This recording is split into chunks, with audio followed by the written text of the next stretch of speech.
Sure. I'm pretty sure, and this is what I'm thinking might not be the best idea, is the way it's looking is that my character might possibly multi-class into Warlock. So, but I don't know if it's going to work out. I feel like it's gonna What? be... Just depends on, multi-classing away from what? Fighter. Warlock fighter. How would you guys feel about doing a new campaign in the same world? Oh, like kind of similar how they're doing, where like with the guilds and like where. Yeah, well, it would be the same world, so all your choices from, the other campaigns would carry over. Yeah. And you can represent the Splitlanders guild. So kind of like working for your people. Yeah, I don't know, man. I really like Glenn. Yeah, I mean, I'm very invested in this story, but I mean, if we end up having a similar situation, I like this game. It's just like I was saying, it's kind of hard yeah. try to get new people interested in the in-session campaigns. Mm-hmm. So the one where that they're doing in the Monday, like, is it going to be that they alternate between the two, or I don't think they're going to alternate. I think we're going to do like a big chunk of it. Okay. And then like once we hit a good in-between point, maybe see if like you guys want to help them with their other one, or just have them switch back. I'd be cool with that. Yeah. But no, I wouldn't do alternating just because it would be too confusing with storylines changing every week. Well, I can understand why people don't want to join because the campaign has been going on for a long time. But like realistically, how far away are we from the last campaign starting? Because isn't that, I remember you saying that was like basically the journey to find Nightweather. Aren't we like kind of doing that? Yeah, I mean, you could probably get to the end of this campaign pretty quickly if you went a certain direction. Because I was thinking, rather than start this campaign over or start a new campaign, maybe we could fast forward a little bit and start the end campaign. And that way, at least you could advertise, it's a high level campaign, but it's a brand new campaign. People are just starting. Yeah. It might be easier to recruit for that since we're it sounds like we're not far away from it. I think a lot of people also seem like they want to do lower level characters. I know some people like really high level, but it's not as common. I think it's fun. I mean, I like to mix it up. I mean, it's fun when I see someone who's like, oh man, it's not often I get to play a 15th level, Artificer or something, because there's some classes that just suck at lower levels, like Artificer. So like the only time I'd ever play an Artificer is when I get a chance to like just start at like level 10 or something, like 7 at least, so I can just like skip the boring lane levels where they suck. I don't think Artificers suck at all. I think they're pretty good, actually. Well, it's just like it's nice to be able to skip to the levels where you can make like really cool magic items, and you have a lot of options, and you have a lot of options for infusions, and you can use more magic items, and because it's because they're also they're like a quarter cast or a third cast or whatever, or maybe a half. I don't know what they are, but they learn their spells a lot slower. Their ability to buff Flash of Genius is just ridiculous. Like, I hate it so much. Yeah. It's like, oh, you're just never gonna fail saving throws anymore. You have like a Paladin and an Artificer. It's like, nope, you're just not gonna roll below a 15 on your saving throw. That and Vortex Warp. Like, Vortex Warp is ridiculous. Well, yeah, even when I was building a high level Artificer, I'm like, what spell should I put in my spell storing item? Oh yeah, Vortex Warp. Okay, Vortex Warp. 10 times a day. Vortex Warp isn't broken. Like, you're using your action. It's just a really good tactical spell. Oh yeah, I mean, and especially with Artificer's ability, you use it like shit ton of times for free. Yeah. You put it in like rings of spell storing and stuff. Yeah, I mean, I was so like, uh, Artificers do well in my world too, because there's a lot of technology stuff that like only they get rules for.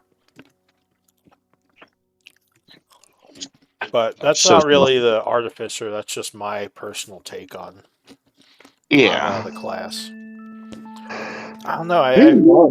I feel like 5th edition, like as much as I love it, kind of shied away from giving unique roles to the classes. Like, people were always like, oh, you need to, it sucks that you need to bring a rogue to get through traps, and it sucks that you need to bring this for this. So they just made it so anyone could do anything, but I think it kind of takes away a little, like when you don't have those unique roles, at least in my opinion. Yeah, that's why I Like like to. specialists. Well, and that's why I like to find out what the party comp is usually before I make my character. Because like, I don't want to be something that like somebody else is also able to do just as good or like even better. And that's kind Uh, of why I did my own take on assisting instead of just giving advantage. Because I feel like if you do assisting by raw, like basically there's no point in ever having redundancy in skills. Because you just get your best guy and give him advantage, and that's it. Like there's no point in having a second guy who's good at survival. Because like why would you ever have to roll survival if you just give the other guy advantage? So that's kind of why I did it the way I did it, where when you assist, you just give your roll. Because then it like, rewards having a couple of guys good at survival or perception or whatever. that was Lockpick. one of the reasons I didn't like the uh like the underground game, is because somebody was playing a rogue that was like really skilled in survival and stealth, and so like they were able to just do everything I was able to do. And then when one of the characters I think came in, like one of the characters either died or a new guy came in, and they were a druid and just spoke with animals for free at any time. And so anytime there was a question of like where to go, instead of me using survival because I was a ranger, they would just be like, "Oh, let me try and talk to some little fucking bugs or bees or insects around," and then they would just get the information that way. And I'm like, "Well, that's awesome. I'm useless." Which game was this? That was years ago. It was the Candle Home game. Huh. I don't even remember. Must have been a while ago. I remember it was about we went around killing gnolls. Yeah, well, that's the beginning of the Candlehome story.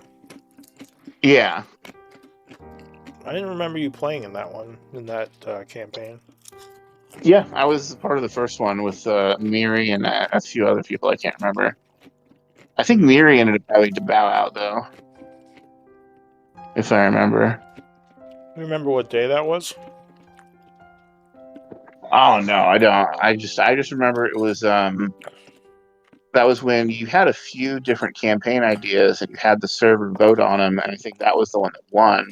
And so Oh, you okay. made and that was your first new campaign that wasn't Char. Yeah. And I was like, ooh, I'm in. I can't remember what day it was in, but it was I don't know if you had multiple Candle Home groups, but I remember it was in the first group of Candle Home groups. I did. I Uh, think I had 3. Now there's only 1 left. and like I said, I'm pretty sure Miri was in mine, and she ended up having to bow out because of just conflict in schedule. Yeah.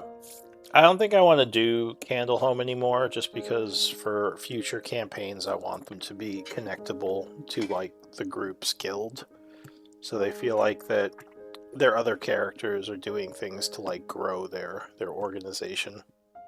Yeah. I feel like it Uh, feels more rewarding, and people would be more likely to want to play different characters. Yeah, that definitely makes sense. I mean, that's essentially what we're doing in the Monday game.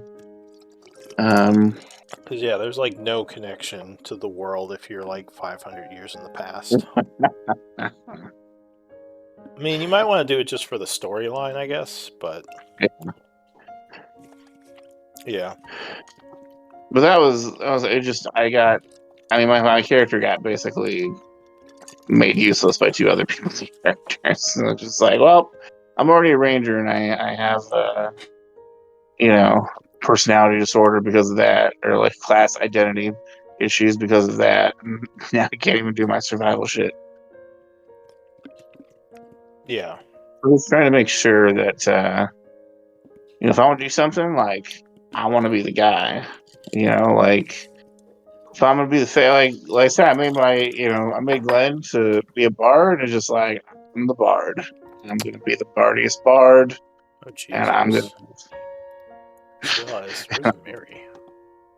I was thinking the same thing. I was, The messenger. Yeah. She didn't post like a month ago that she was missing today, did she? No, I think she said the 7th of November. Yeah. That's a while from now. No, I don't see anything. Maybe she just overslept or something. Yeah, it's in the middle of the busy. Well, we can give her some more time. We can try to get started. What are you guys feeling? But no one's here for the reading of the dramatic journal, though. All right, we'll give her some more time. We'll give her a little bit. And just talk about D&D more. Yeah. Speaking of which, I'm really struggling with the character I'm trying to come up with for Monday. Well, why don't you just do I want to do a fighter, but I also want to do I also want to do a little magic, but I also don't want to be an Eldritch Knight or a Sci Fighter. So I'm kind of at a loss. I've come up with. You do a Blade Singer. You say you want to do a magic user? I want to be I don't know why I'm stuck on like being a fighter it's more, I guess that's more of a backstory kind of thing that I wanted to do, whereas like I'm a fighter, but then I like get this magic later on, and I'm kind of like, what the fuck? Yeah, just go like Rune Knight, or I mean, there's a couple of different things. Yeah, but then there's like a lot that you can't. I want to stick with like the new 2024 stuff, so yeah, I don't know if they have a magical fighter class yet. Yeah, that's why I was thinking of multi-classing. I was thinking like Pact of the Blade, Archfey, Warlock. Just for a lot of it is for flavor, but also Fighter Warlock is a tough multi-class to make I know. work. That's what I've been like trying to puzzle it out, and I think if you're gonna do a synergy with the like melee base, you want to go Paladin probably for the charisma synergy. No, I'll never play a Paladin. No thanks. So I would ask. I'm not ready for that roleplay. Why do you not want to be an Eldritch Knight? I guess would be the first question. I don't like the flavor of it. I don't know. I didn't want to be an Eldritchy. I don't know. I guess I just haven't read much about it. I was just turned off from it. I was just like, I mean, it doesn't have to be an Eldritch. It doesn't have to be like, that's just kind of a name. It doesn't have to be like Eldritchy. I mean, you can just play it as a Mage Knight, Yeah. I also kind of want to be like, I didn't really want to be.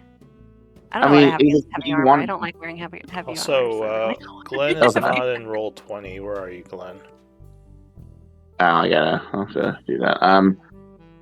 Let me hop on. But is it that you want to be a full caster, or?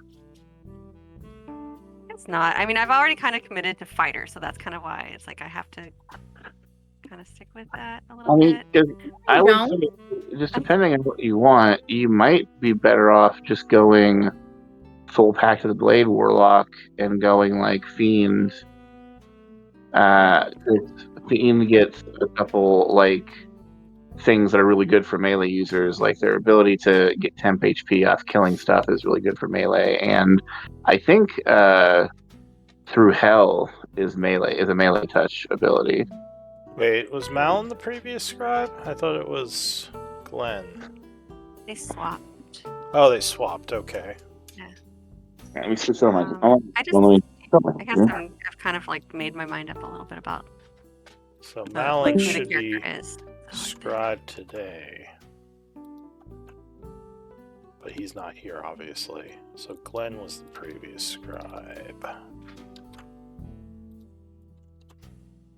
Or no, yeah, Glenn was the previous scribe. Some story. Like about 15 minutes before game time, I was still not home. And I pulled out my phone, opened Discord, came to the attendance chat, and I wrote, I'm running late. I'm hoping to be home in 45. And this was 15 minutes before game time, right? I get home, I sit down at the computer, I boot it up, I get into Discord, and I see that Lou has chatted me going, hey, are you joining us? And so I go and look at the attendance chat here on my desktop now, right? And my message isn't there. And I'm like, am I an idiot? Did I send it to the wrong group? So then I pull out my phone, turn on my phone. There it is. Then I look back up at my desktop and it's suddenly there, but it says I just posted it. Weird. Sorry. Anyway. Alright, so... Time warp. Yeah. Alright, well, Estrella would be next in line after Malin. If you're willing to do scribe today, Estrella. I'd love to not to. Uslag is after Estrella. Oh, I could, but I have the character to build for Monday. Same. And then there's Glenn. Glenn just did it. I'm not doing it again. What'd you say? Not doing it twice in a row. All right, I'll do it. It's gonna be basic notes. Alright, so Estrella is the scribe then. Put you to the back of the line. So Glenn, do you want to give us a recap of last time? Sure. These are notes from Glenn's personal journal from the end of the day. We were in the middle of a fever-pitched battle with the sea monster that guarded Hollow Hands Island. It had gone berserk for some reason. Things were not exactly looking in our favor. The damn thing had hit me with several blasts of powerful necrotic energy, which definitely hurt, by the way, but more importantly, it caused me to drop my concentration on the fly spell I was holding, which caused Uslag, Eli, and myself into the water. The monster had some sort of gravity magic in his jaws that was able to bite right through Malin's magical shield, so unfortunately his greatest defense ability was completely useless. The monster was able to snatch Uslag and Malin up in his jaws a few times, trying to swallow them. Thankfully, a couple quick vortex warps from Eli saved them from that fate until it finally happened. The damn thing was able to pick up Uslag and in one smooth motion gulp her right down before Eli could react. There was already a ticking timer on this fight, but now the thing had gotten shorter. Seeing the sudden urgency, Eli conjured powerful magic and was able to shoot 2 disintegration beams, hitting the monster dead center, one after the other. Both did a huge amount of damage to the large monster. Malin had to temporarily withdraw because he was on death's door. I was a little disappointed to see him back off. I had grown to count on him, though I'd never admit it. But I had fought alongside and shed blood and almost died amongst these people many times. So I know Malin will do the right thing when it's time. And when the time was right, he did just that. He headed first at the monster and was able to deal the killing blow. Thankfully, this allowed Uslag to crawl her way out of the thing's throat. Also, for anybody reading this, I'm just kind of like mid-speech fixing like grammatical errors and stuff because I typed this on my phone. So if it reads weird, apologies. We all eventually gathered up near the monster's body once it was all over. Thankfully, everyone was all right. Many of us were worse for wear and had a few new scars, but we were all alive. In the end, Hollowhand didn't even know why his monster went berserk. He was kind enough to allow us to extract its essence, though, since we had gone to the trouble of beating it. Upon reaching the shore, Akame arrived with some guards. She was glad to see that everything had been handled. After a battle like that, there's only one way to recover, and that is in style. So I took everyone in our camp, Akame included, to the back of the bar and opened a portal to my magnificent mansion. And we had learned that the essence from the sea monster was special, powerfully so. It would be able to permanently alter the ability of one spell or magic item and strengthen it. Truly a powerful and amazing reward for dispatching the beast. But the question was, what to use it on? As we only had enough essence for one dose. We would have to get together later and discuss it. I tossed out the idea to augment my magnificent mansion to make it a more permanent and revisitable demiplane. That would mean we could use it as essentially a permanent and infinite storage for all of the stuff we had to gather around for our camp. But at the same time, augmenting a powerful control spell to have a bigger area of effect, or maybe to be able to choose more targets, would also be a powerful thing indeed. Malin grouped us all up because he wanted to talk to us. He told us he had a conversation with Surtur, and was promised power in exchange for burning down the houses in the north of Issa. Malin had the idea to use the treasury to buy the houses up north and evacuate the tenants to burn them down without any deaths. I'm glad that he's not willing to kill any innocents for power, but it's still not a good idea. I tried to explain to him that the act of burning down homes isn't simply burning a bunch of wood. It has a psychological effect. I've seen it before. Towns that have been burned to the ground and then rebuilt, they always carry some small burden of the past with them. It's a scar that never fully heals. I tried to explain this, but he was blinded by the need for power. I found myself vehemently disagreeing with him. I didn't think it was a good idea, but I was surprised at how drastically I found myself trying to convince him not to do this. I realize now I was feeling something else. I was, for the first time, truly disappointed in him. Being with this group was just a job. It's always been a job. I'm a professional. I've been undercover with groups of people for years at a time and never let my guard down. But for some reason, this damn group of people made me believe, once again, count on someone other than just myself. I looked up to Malin and Uslog. Neither of them would let themselves be trapped in the scenario I find myself in. My children, I cannot protect you without holding a sword, yet I cannot embrace you while holding a sword. So I chose the coward's way, to use my voice, persuade and deceive, tell people what they want to hear, even if it means bowing or scraping or belittling myself. Uslog, if I'd only had her strength, I would have been able to pick up a sword and would be willing to burn the whole world down until I got my children back. And Malin, he's fearless. He's like a flower on the cliff's edge.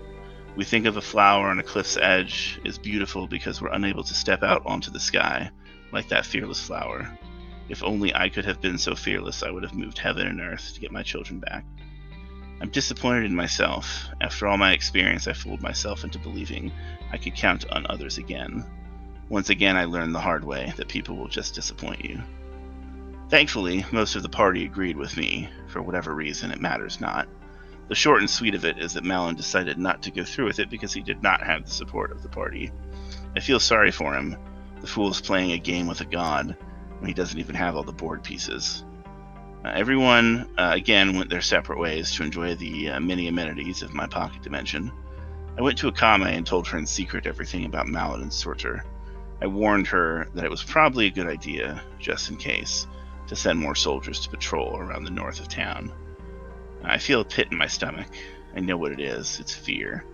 Fear that one day the slippery slope will come true, and that we'll have to slay the man that was once known as Malin. Alright, thank you for that recap. So it is the 48th of spring at 8 a.m. We had just passed the evening, I believe, in your magnificent mansion. And yeah, we were just kind of figuring out next steps. What do you all wish to do? Seems like nothing burned down last night, so at least for now, Malin is not causing issues. It's definitely really. Actually, is someone willing to play Malin since he's missing today? As usual, you do have the option to kind of background him. It just means the group is a little weaker. You should hire a NPC hireling. We gotta get your sidekick back, Uslog. Oh yeah. As long as you have 6, we can have hirelings and mercenaries play. Okay. We also have, I mean, I'm not sure what capacity the Warforged could help us in, but that was something we wanted to do while we were back at the tower. But we're in the city. It's a good place to find hirelings, I guess. It is. Well, what do you want to do? Uslog wanted to, I'm just looking for a name real quick. Our friend in the Steel Shadow just wanted to like touch base with her with the sending stone that she gave us. Abigail. Alright. You're gonna message her? Get in touch with her? Yeah. Okay. Give me one moment to look at something.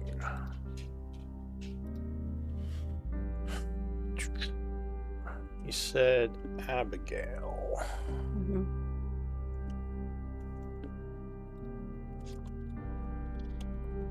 Just pulling up her picture.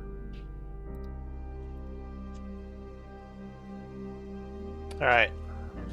Well, I didn't mean to literally pull it up.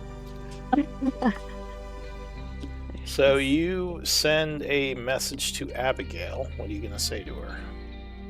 This thing on? And she would just continue. Abigail, Uslog, Splitlanders. You mentioned issues with the Fae. We have a contact up near Issyk, name of Ravenclaw, who might know something. The druids up there. Check out the druid circle in the south for more. Yeah. Also, weird stuff happening in Issyk. That's it. She would respond, I'll check out the swamps, though I don't know how to get in touch with the druids. Thank you for the information. Right. It worked. She's amazed. Okay. That's all. I've been meaning to do that for a while. Alright, what about the rest of you? What do you want to do?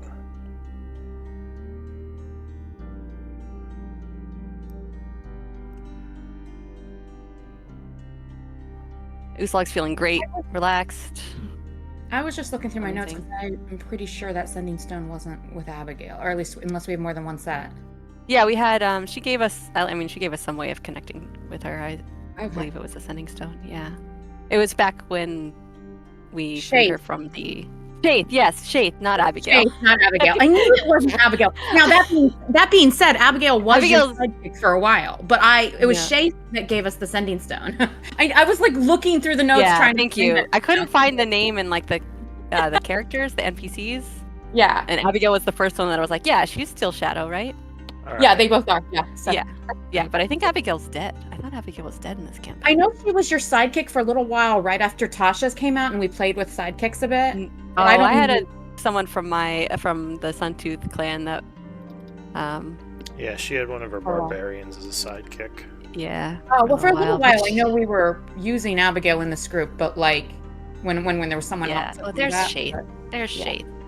Yeah, there we go. There she is. That's the one that she's under unknown for some reason. So you don't know where she is. Oh, that's their location. Okay. So it was Shaith that whole time, not Abigail. Alright, well, I'm just reading through some notes, so let me know what you all want to do when you if you want to discuss it, or yeah.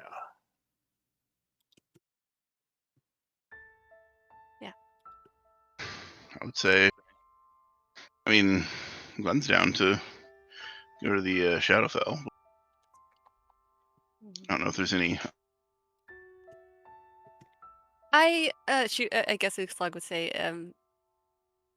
it seemed that Hollow Hand thought there might be someone in town that might have something to do with the weird thing with the plesiosaur. I mean, it's either that or something to do with the alpha crystal he created, but how would is that something we need to investigate here or no? Not sure. Is it not our problem? Well, I'm not sure what resources we have available to us that could track down such a thing. Where would we start? I mean, if Hollow couldn't track magic that affected his creature, then what hope have we? Well, that's the thing. I wouldn't even know where to start on something like that. Okay. Or what to even look for. Like,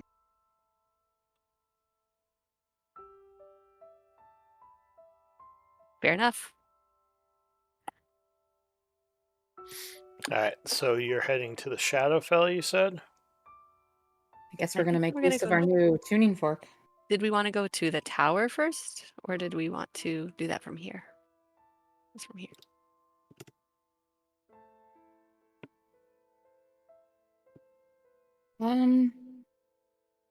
The only thing I was thinking was I know we mentioned awakening some of the Warforged back at the tower, but if we don't want to do that, to the Shadowfell. well, I think that we should. I think we should return to the tower and at least get one of those activated, question it, and then if we feel comfortable, we could leave our wizard activating a few more, and that will be better defenses for the tower until we return. Yeah, unless they all go crazy on us like the Hollow did. That's my concern. But,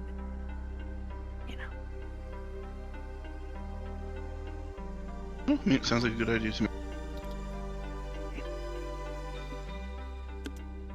So are we waiting for the dragon, or are we leaving? Yeah, we've given him message enough. I think that we're heading back to the tower. Okay, let's do it.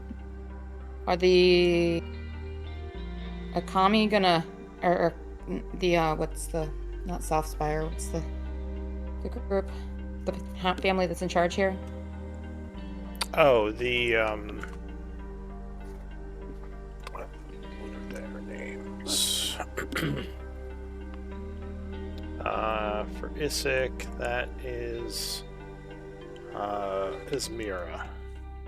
Yeah, are the Azmira gonna question us if we go down and use the teleport point? Because when we came in, it seemed like they didn't know what it was.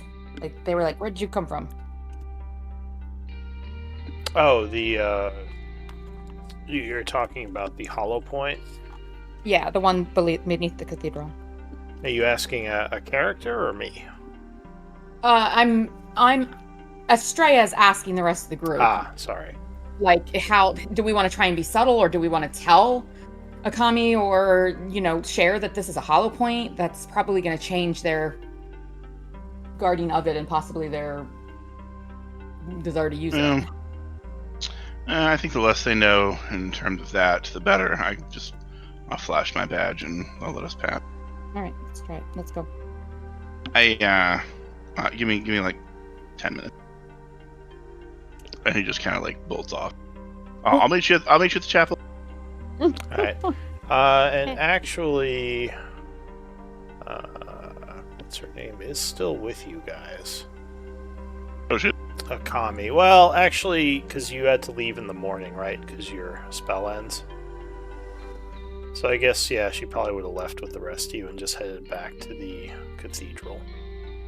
I mean, it lasts 24 hours, so she didn't have to leave. Well, if you're still in there in the morning, like if you're getting ready, then she's probably still in here too somewhere. Okay, never mind. I don't have to leave. I'll say she's maybe like at the edge of the housing area, maybe like near the wilderness.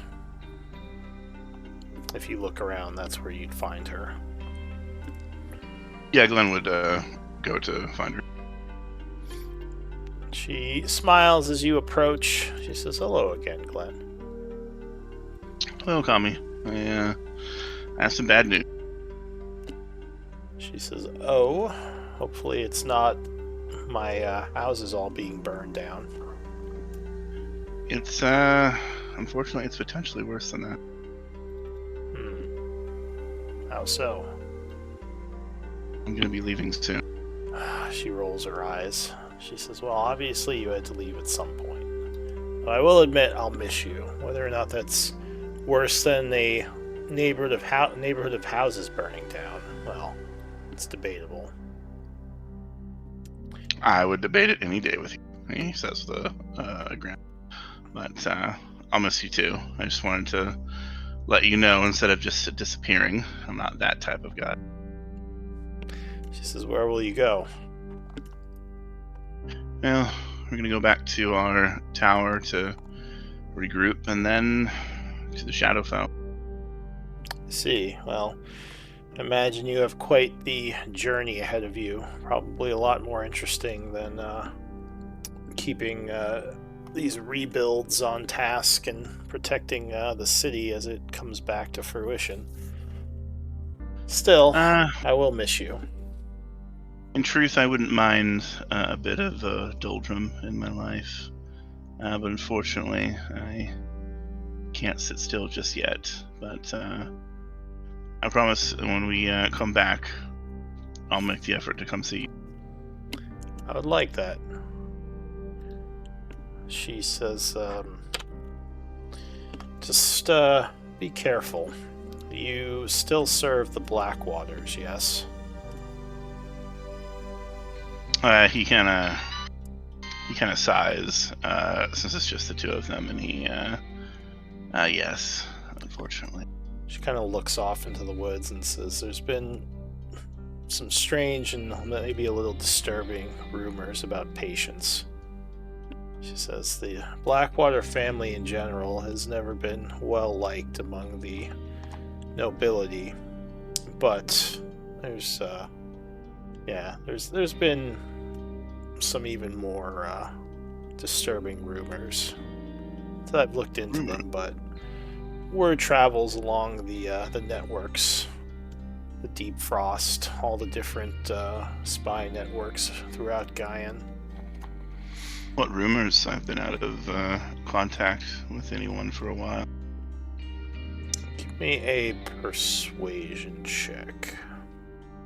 Trying to persuade another spy. She says, "There's power in information, Glenn. You know this as well. I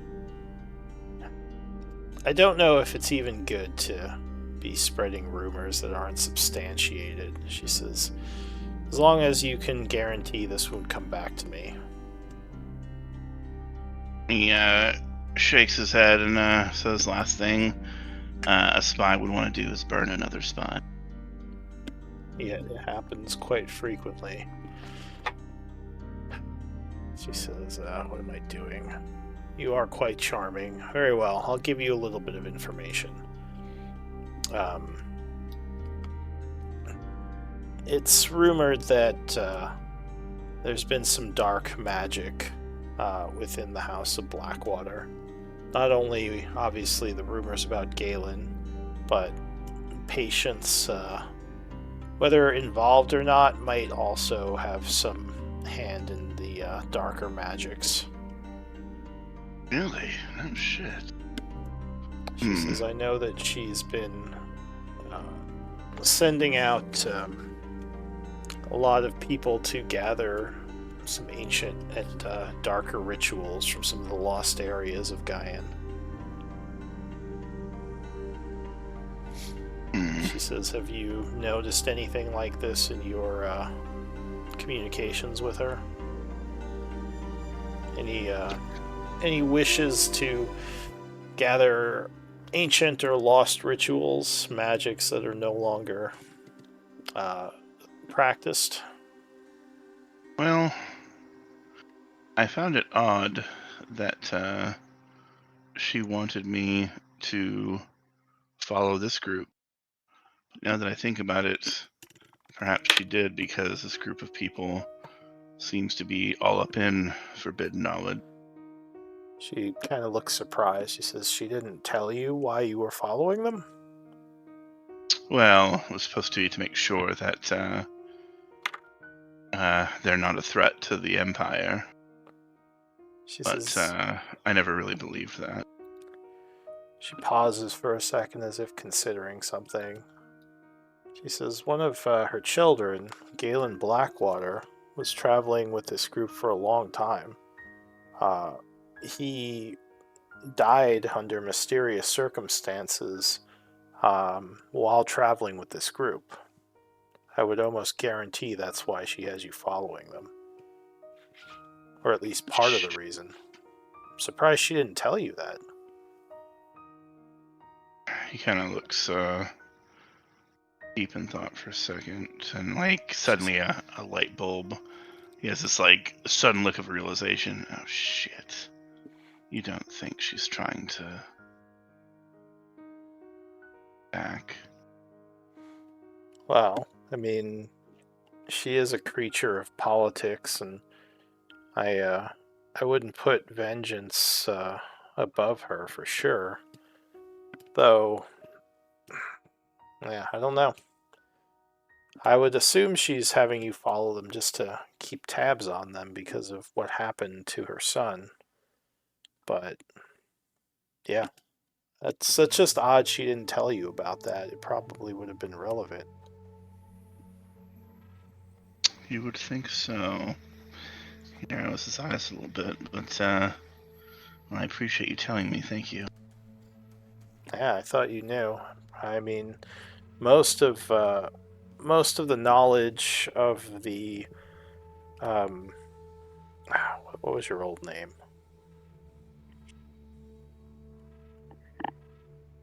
What was the group's old name? Foxgloves. Oh, fine. She says most of the knowledge of the Foxgloves, now the Splitlanders, is connected to those events in Issac and, Blackwater's, Galen Blackwater's venture and betrayal, killing a bunch of people, and his death. It's quite the tale. Maybe you should ask your group about it. I think I will. They've told me much about it, but I didn't know that specific part. Yeah. All right. Well, I guess we should be going. I don't suppose you have any secrets that might be of use to me, since I've just given you a bunch. She smiles. Again, you've got me off my game here. I don't usually give out information for free.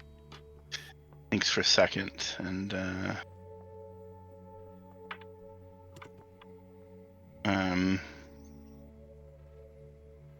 says, when baking a cake, be sure to follow the recipe to a T. I'm sure that will come in handy. And she slaps you on the shoulder. All right. I'll see you hopefully soon, Glenn. Tell everyone I said goodbye. I will. Farewell. She just walks off towards the exit. She says, oh, I can just leave, right? Do I have to wait for you? No, you can leave anytime. And she nods and walks over, stepping through the gate. And he goes back to meet up with everyone. All right. Ready to go to leave and go to the chapel. Yeah, as much as I dislike that place. Let's go.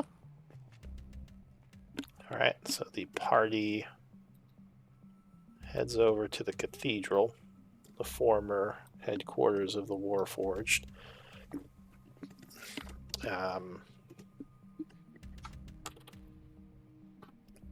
Yeah, so you get there. The group at this point is just allowed entry. You're well known. You definitely got some cred fighting off that sea monster that was destroying part of the city. If you go to the basement, the guy is a little more hesitant, but he will let you through.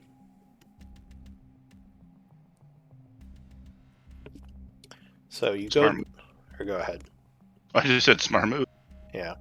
So you go down to the vault area. There are more guards down there who, none of them really stop you, though, again, they might seem a little confused and unsure if you should be down here. You notice a couple of pieces of destroyed Warforged parts kind of laying around that you hadn't seen before. Looks like just like maybe a large construct of some sort, like in pieces. Oh. Interesting. Were those here before, or are we just not very observant? Well, we saw a pile of them when we first came in, but Well, I this is says, new? no, those are new. Would have noticed. That looks like. Do I recognize any of the parts at all? That's a good question. Would you have no? No, I don't think so, because you guys didn't stay long enough to learn about a bunch of this stuff. But let me Yeah, check the we NPCs. with the Warforged we only met. The only one we knew by name was Nimble. But I also know Rune. Not even I've known a lot of Demi? Warforged in my life. You guys didn't know Demi Prime? Oh yeah, we knew Demi Prime, but not as a construct. So Oh, okay. Demi Prime I was don't think literally they just saw. the access through the hollow when we. Gotcha. I don't think they left. saw Demi outside of her, outside the hollow. But let Yeah, I me didn't just even know check that my was possible. notes. Okay. Also, is Glenn going to tell us about his conversation about Blackwater? Because I have things So, to say. yeah, Eli kind of goes and looks at the remains and says, "Yes, this is like a Warforged juggernaut." He looks to the guard and says, "Where did you find this?" He says, "Oh, those pieces were on the battlefield over near the keep where we had one of our large conflicts. That one was quite the challenge to bring down." The Juggernaut before? I think It was tough. it was called Demi It was Prime. He Oh. says that's what one of the generals was saying. But we did manage to destroy it. We were bringing it back here along with a bunch of the other stuff to the vault areas because there's some research that some of our artificers are doing on the vault and the remains of the Warforged. You destroyed Demi Prime? He says, "Yeah, not easily though. Definitely put up a fight." I think we knew that they had come into conflict with Demi Prime, but I just didn't really process that. He says, "Yeah, most of the Warforged have been destroyed." And the guy says, "Well, except that one that was taken prisoner. Maybe a couple, actually." He says, "Yeah, I think he was the talkative one." He shrugs. Was it? Okay. Would you all mind if we go to see those Warforged? I look to the group. I'm just a little curious. I don't mind. Okay. Are we allowed to go see them? The prisoners? He looks to the other guy, he shrugs. He says, "Well, I'm not sure where they're even keeping them. They're not here. They might be at the keep in one of the prison stockades or something." Oh. He nods. He says, "Yeah, I mean, I'm sure they'd let you. You guys are pretty famous around here, but it's not really up to me." Yeah, I mean, we have places to be. Sorry, did we ask about what did we just ask? We asked if we could. Well, one of see the guards prisoners, but I mentioned the thought they were kept here. prisoners, and I think the group also asked either it was a commie or someone if there were any prisoners, but she had said no. So this is kind of new information. Possibly she lied to you or she didn't know about them. What about these parts? Are these needed, or do you think? I mean, I'm just really interested for academic purposes. Would you let us collect some of them as we go along our way? So the No, the Juggernaut parts, those are for the artificers to study. I mean, I'm assuming you could get permission to work with them, but we can't give these to you. Of course. Understood. Alright, so what do you want to do?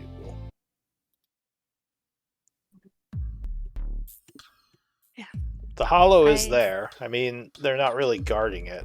You assume they don't really know much about it or what it does. Well, I guess we know what to do with it. Oh wait, no, they saw you come through it, so they probably have some more guards on it now, keeping an eye on it. Now that they know it's a teleportation device. And they probably would have also built a cage around it like they do for teleportation circles. So yeah, it's secured now, so people can't just teleport in with Do it. they let us use it? Like, you mind if we And she gestures towards the cage. Oh, he says, Thank you. Are we She starts walking allowing that way. anyone to... Well, I think I have to check with someone on that. Do you even know how to use this? This is no.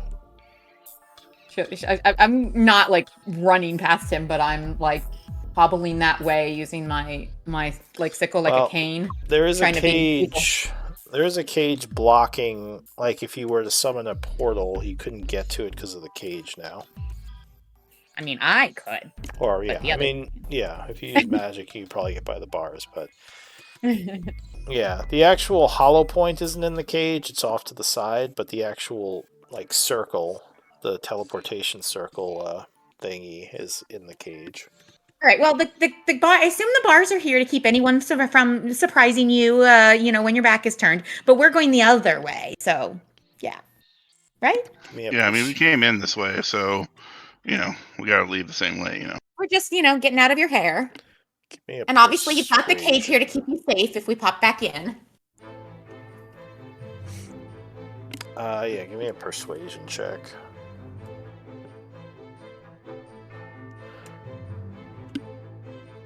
I guess Glenn. Me or Australia?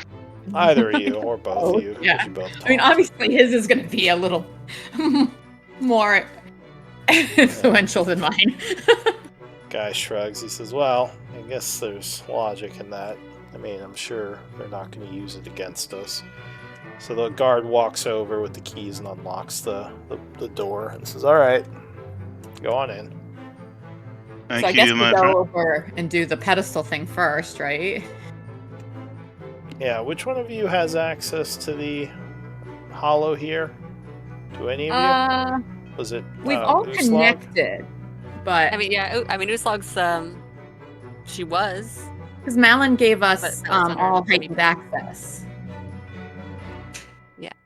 Remember, Malin changed all our access to as high as he was allowed to change it. Oh, well, that was in the tower location, In the not tower, necessarily yeah. this one, because there's different levels at each place. But Well, I think then in that case, Uslog yeah, is. yeah. I think you did have permissions here. Yeah, Uslog, it was while under you're- Demi Prime. Yeah. While you're Okay. connected, maybe you can give the rest of us access to this point as well, just for future use. Okay. See what you Yeah. can do. See what I can do. All right. All right, so- I haven't had the best luck with Demi, but in the past, but All right, well, different Demi.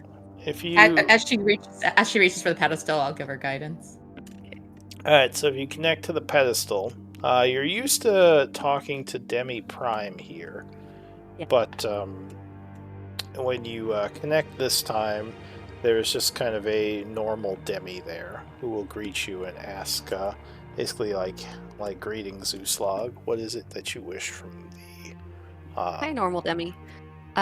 So we wish to be teleported, but also I have some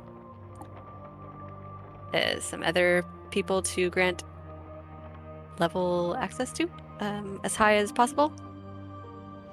That's a thing you do.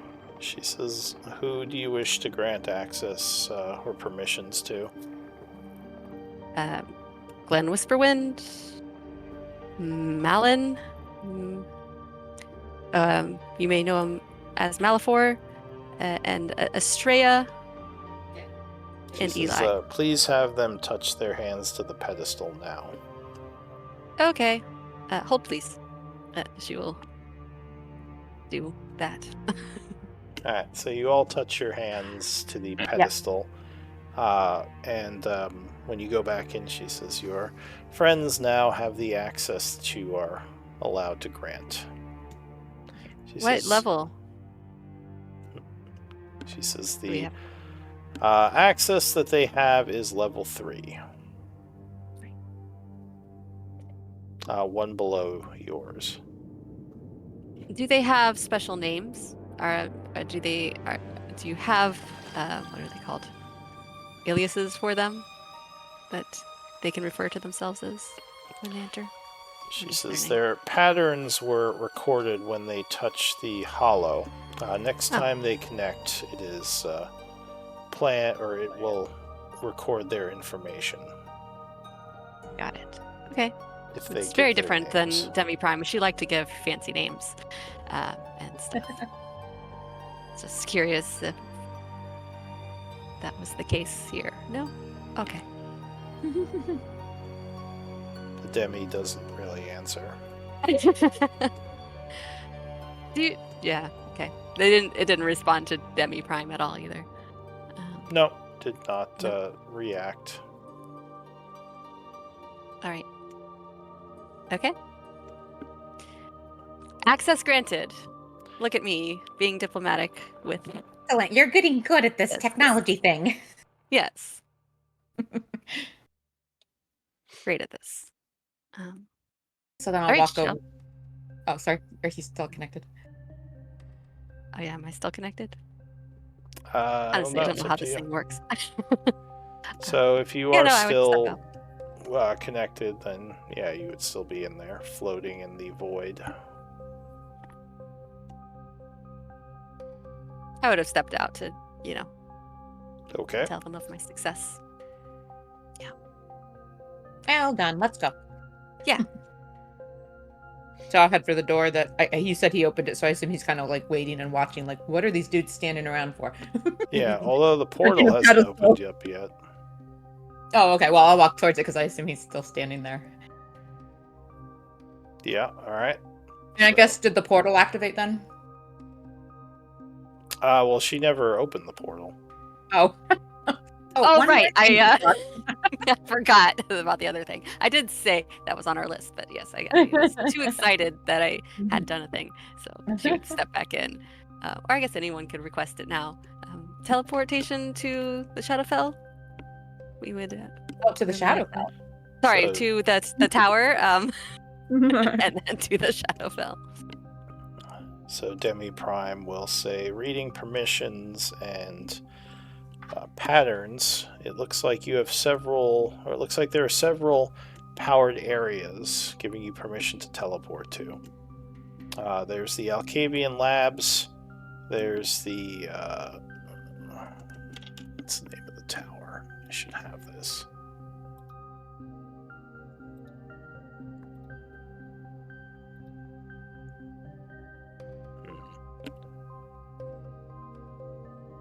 I think you said it once, like that first session that we got, like we entered, but I didn't write it down. I don't actually know it.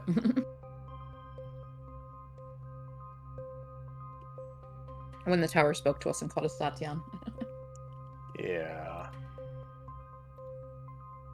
I don't know if I said it in this game.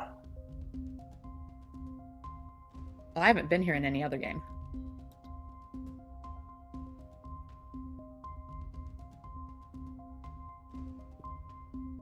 Let me just do a quick search to make sure I'm not going crazy.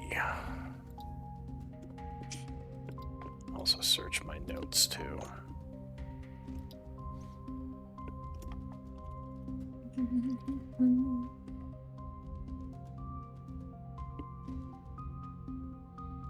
What was the level of access that Malin got us at the other hollow point? Was he also level 4 and gave us level 3, or was it something higher?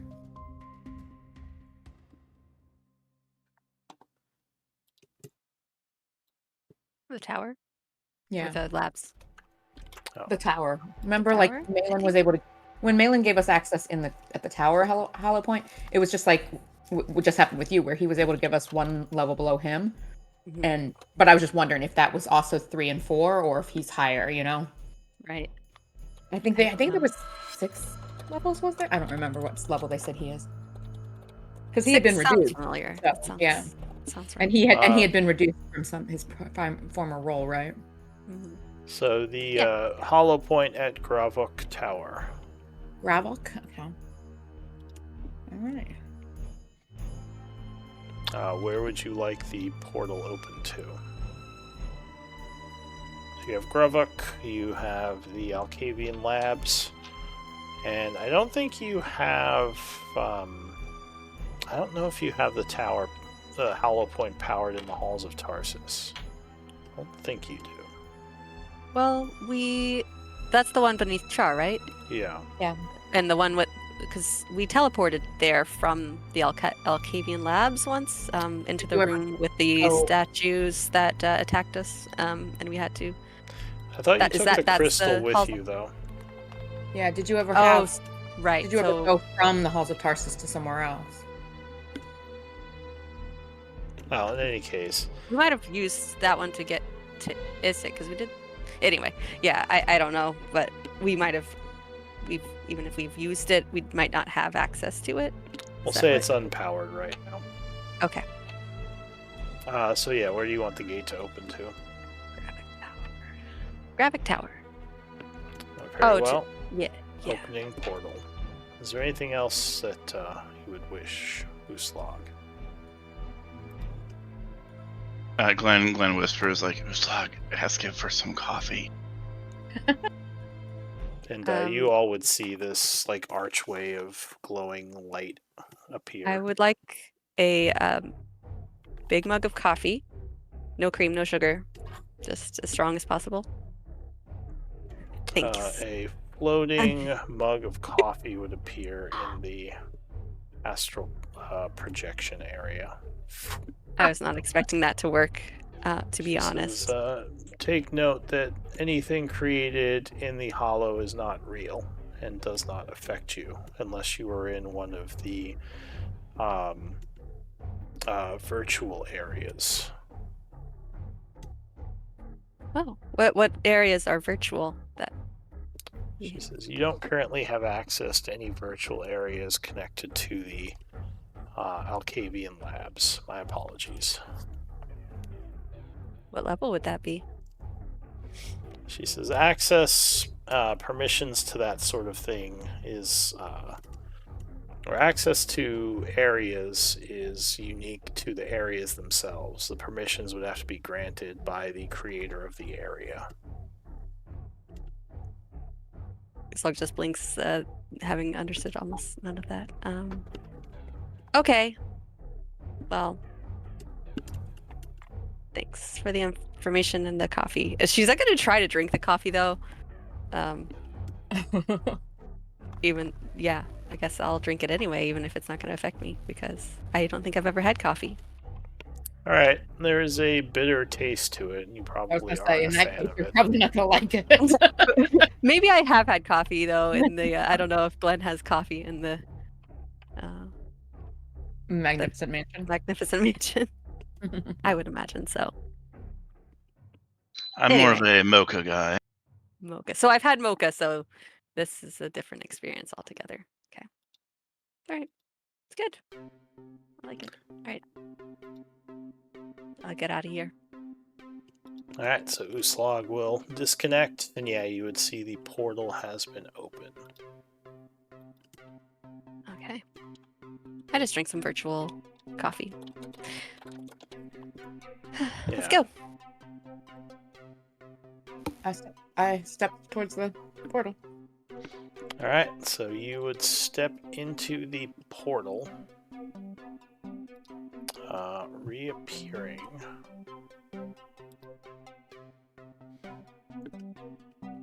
in the tower.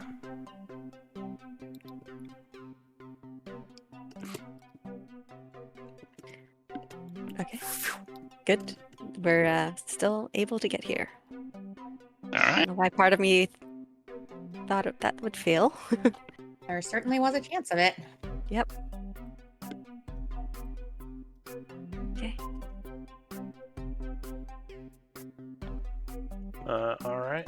So put the party token on for now, though feel free to, pull yourselves on if you want to separate. All right. Oh, and I changed it that you can go anywhere within 30 feet of the token if you want to appear, instead of 15, so if battle happens, you're less spread out. But the room is pretty much how you left it. The pieces of the defender are still there. The other defender is still to the north, and the hollow and hollow point seem to be functioning again. Alrighty then, well, let's find our wizard and see about activating one of these Warforged. Yeah. Go find Slovik. Alright, so Slovik is actually a bit surprised to see you. He says, friends, you're back. He's beginning to worry. I hadn't heard from you in a bit. He is in the control room, as you probably expected. Does he just look like he's been, I don't know, staring at a computer screen for like 6 days? There are a large pile of books near him, and he does look a bit tired. Probably a bunch of dog ears in the books. Yeah. He says this tower is beyond what I would have expected. It's fascinating. He says, I've been working on possibly... Oh, and actually, I just realized I have some of your tokens now. I've been working on activating some of the other areas, so I was a little hesitant because I wasn't sure what the effect would be, because I know we're trying to save power. He says, I don't suppose you have a new power source yet.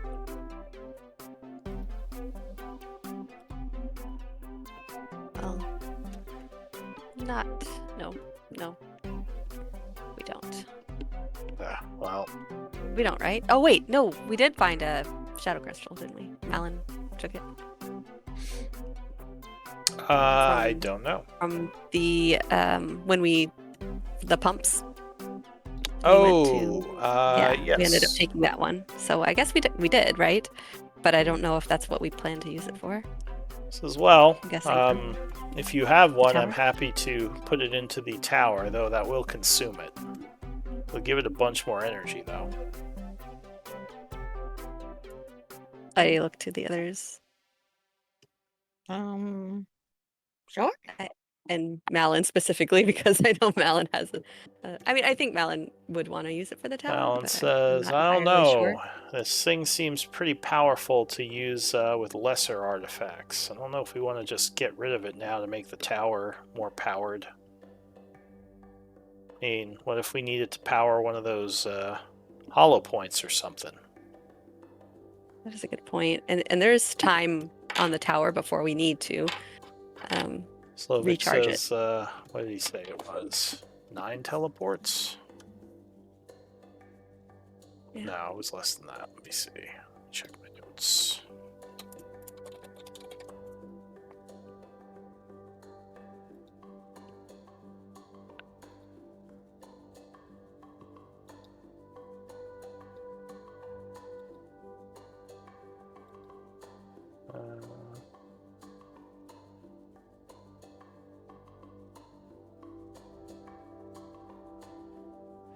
So he says there's about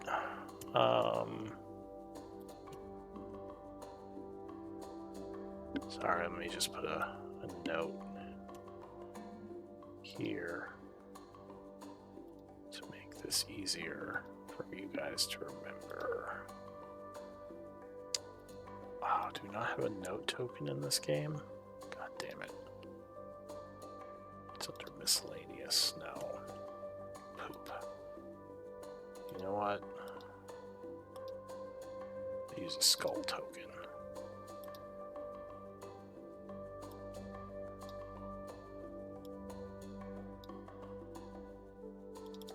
me one moment, just typing some stuff.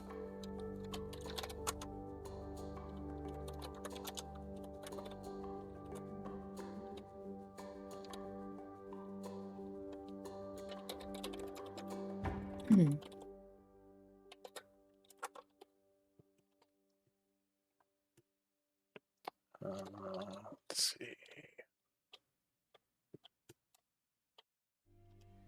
So the only power that I know of right now is the teleportation power. The tower is about 5% energy. A teleport will cost 1% of the energy.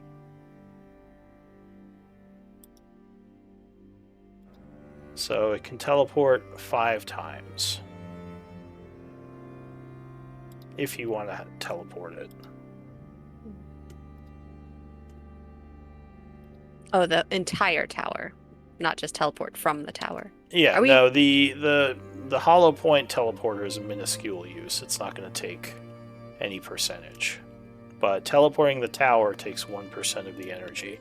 He says, we use some energy to open up the Forbidden Library.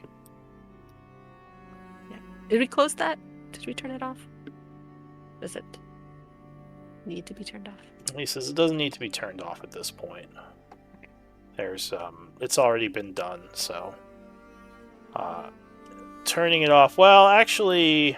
Hang on, let me look at something.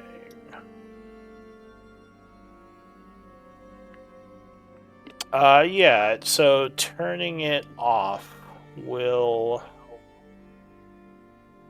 Hang on. Read this.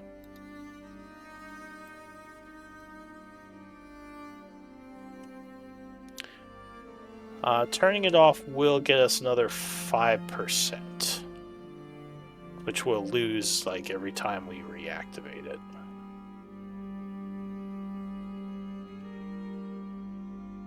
So it is currently investing energy to keep that open. Well, if we turn it off, then if we, depending on how long we leave it off, we might save more than what we lose reactivating it again later, yes? He says, well, every time we reactivate it, it'll cost us 5%. Right, but if we leave it active for a long period of time, would that take more than the 5%? Like, how much time would it's save more that? It's more of a reservation of the tower's energy. Right, but so that what I'm saying though is if we turn it off to save energy and then we lose energy when we turn it back on, is there any savings? He says, not too much. It just gets us more energy to not have it active. The only time it would become an issue is if we drop below the 5%, then turn it on, because then like we would just not we wouldn't be able to, basically, if we didn't have at least the 5% for it, or the 10%, because yeah, it would be 10% with it off. Because if we have under 5%, we just basically can't activate it. Does that make sense? I suppose. He says, so we can deactivate it to regain some power.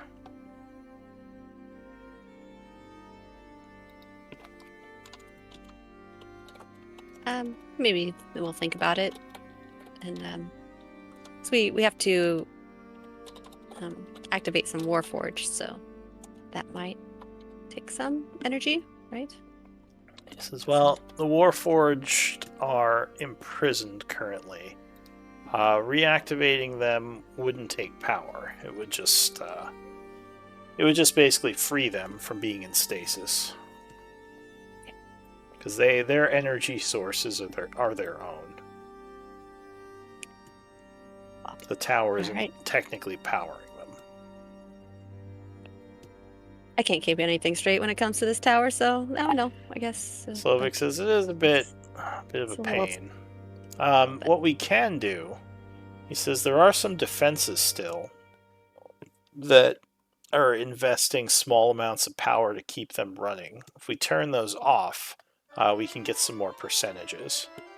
Some of the golems and such. He says, and if you give me the crystal, that black crystal there, it'll give us 5% power. But as I said, it will consume the crystal. All right, well,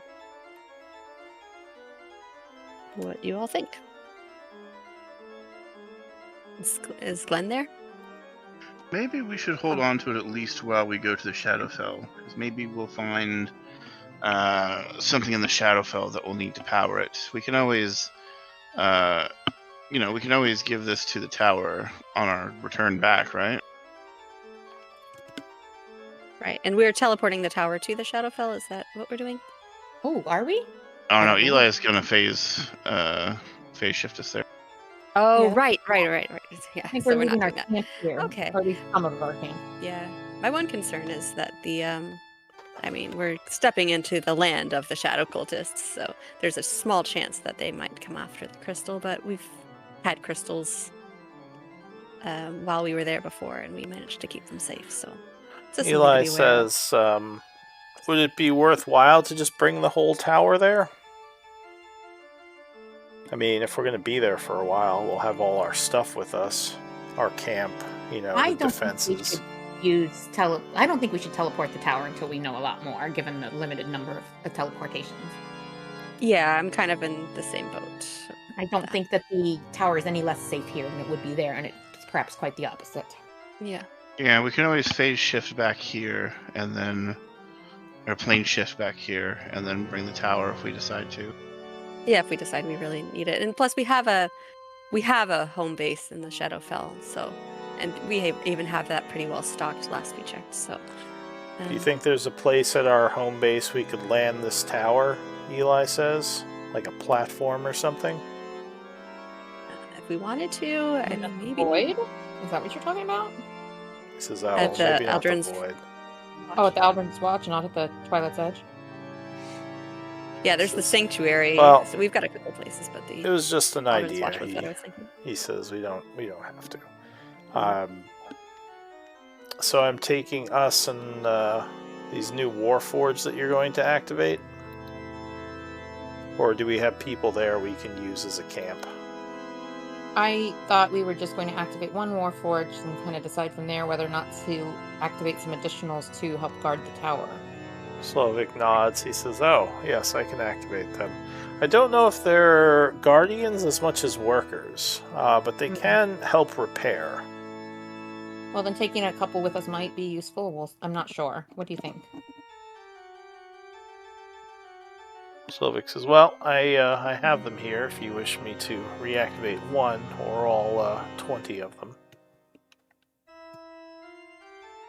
Wait, was there 20? I have to go look that up. Let's start with one, and I will name him Bartholomew. Bart, I like it. No, Bartholomew. So You have to say the whole thing every time.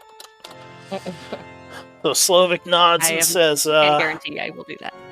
He slides his finger along a rune and says, reactivating Bartholomew. There is a flash of light and a Warforged appears within the room. He looks around curiously and says, looks to Slovik and says, greetings, how can I be of service? Slovik says, you will take orders from Glenn here. He is your master. And the creature nods and walks over to Glenn and says, hello, Glenn. Hello, Bartholomew. Do you know how to dance? He says, I have some information on some of the dwarven dances, yes. Dance for me. He says, is there a specific dance you require? Randomly load one. He starts doing a little jig, jumping back and forth and kicking his feet out. Glenn just smiles and just says, this is the greatest thing I've ever seen. Is this, So he continues dancing for a bit. Slovik says, do you want more of them? You mean I could have 20 of these dancing? He says, there are 20. I Sure don't know if how we're to put them... utilizing these He quite says, to their potential. the only thing I'll mention, I don't know how to put them back in stasis once I free them. So we'll have to figure out what to do with them. Though thankfully, Warforged don't really eat or, sleep. We have a few here to do repairs and a couple to take with us. Yeah, we can bring Bartholomew with us, and maybe another one, and as you said, one or two can stay here, do some repairs, and keep Slovik company. Alright, so how many do you want?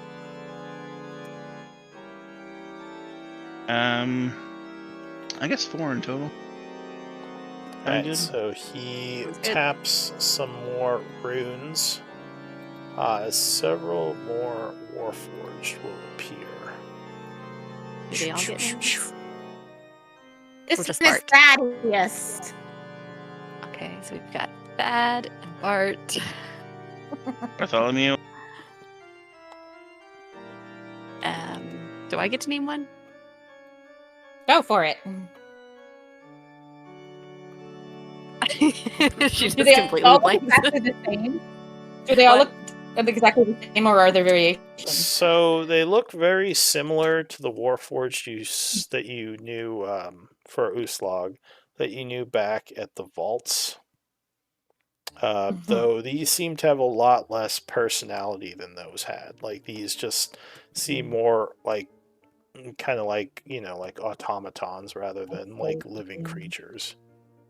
What would Uslog name a Warforged? Definitely not something like Bartholomew. Oh, come on, you gotta keep the naming convention. So the one is still dancing while the others are just kind of standing there looking around. I'll tell Thaddeus that Bartholomew needs a partner. Go on. What would you like me to do, ma'am? Well, do you know this dance? She'll point to Bartholomew. Says, indeed I do. And he will also Please start partner. dancing. All right, good. We've made great use of this astounding technology. Are we happy? Yes. We look around at Glenn. Alright, so Bartholomew and Thaddeus. And we have... Chad. What's that? Oh, sorry. She'll name the other one Chad. Chad. Not everyone that's coming with us, but just one of them. And there's one more, right? Yeah. How about Guy? We'll name him Guy. Yeah. Chad and Guy. Bart and Thad. We're gonna put monocles and mustaches on Bart and Thad. Yeah. Yes, and Chad and Guy can wear wife beaters and red bandanas.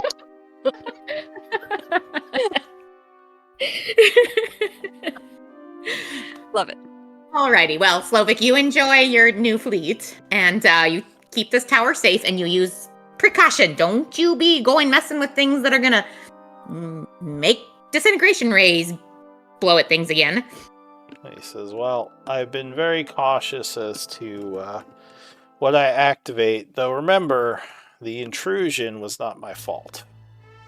Of course. Killed my friend! No, I don't say that. He says, well, yeah, like I said, I think I've prevented anyone from connecting now that I kind of know better how the hollow works. So we shouldn't have any other intrusions, but I am still being very careful as to how I use this place. Yes. Quick thing. Do we want to build a cage around the portal in our teleportation room just now that we know that it's connected to other active points and other humans are beginning to learn about it? He looks over at Estrella. Yeah, I wonder. Well, I wasn't talking about my portal, my astral plane. I was talking about the hollow point. Isn't it a network? My portal only goes to one place, but this hollow network seems like we could get people from anywhere. Or at least a number of points. Well, one of the points would have to be powered, and from what we know from our Hollow Point experience, only the 3 points are powered right now. Yes, do you know but of do we know anyone who's who's try to had... come through them? He says, that's a good question. Do you know of anyone at the Alcavian Labs who would come through? He looks to Uslag. Or at the, what was the other one? Vaults of Kaltura. Well, the vaults is obvious who would come through. We have a whole Right. group of soldiers and colonists. Though I don't think they have permission to open portals, at least not yet. Well, we didn't when we first showed up, did we? No. Well, Uslag did somehow. How did you get permission anyway? When Eli says. the first time you were given, you already had access before when you first encountered them? Who are you talking to? Uslag. Yeah, how did you get your access, Uslag? Rune and Lyra did a lot of the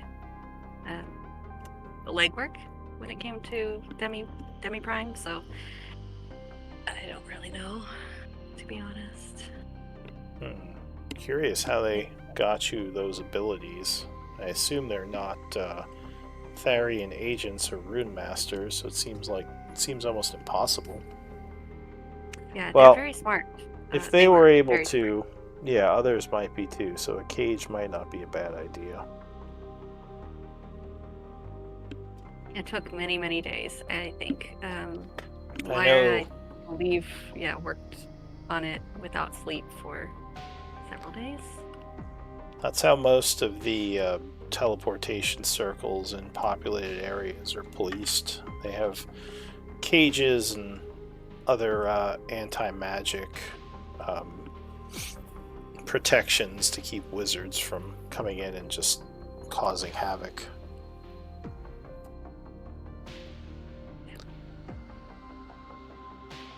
I think that's smart.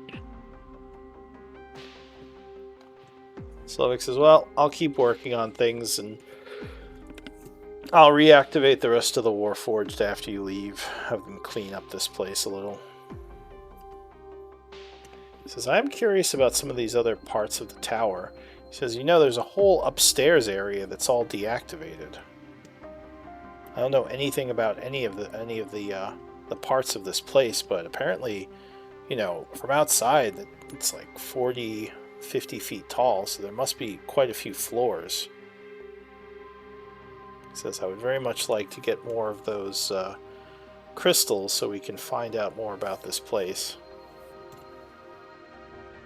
Well, we're going to a place that's probably a very good likelihood we'll come across them, so. Nods and says, there might be other ways of powering this tower as well. None that I can find so far, though.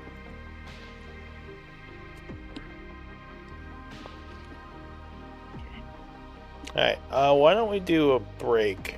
You guys can think about your next moves. And we'll pick it up in 10 to 15 or so. Okay. Sounds good. That's good. We'll be right back.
I'm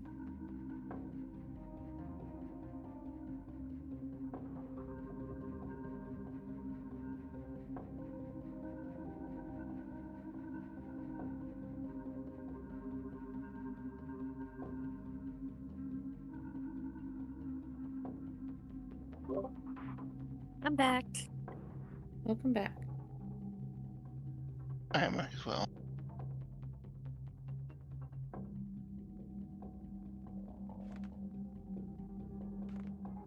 How did your hat turn out, Miri?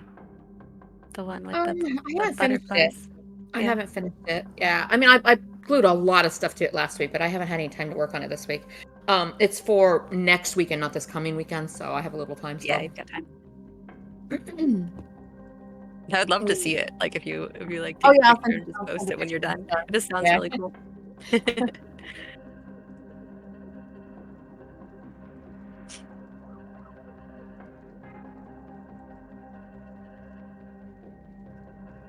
I'm reassessing my character build here. Yeah. Yeah.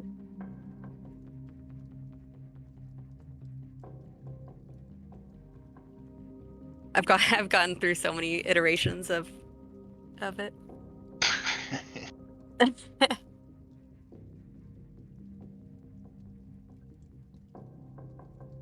So many.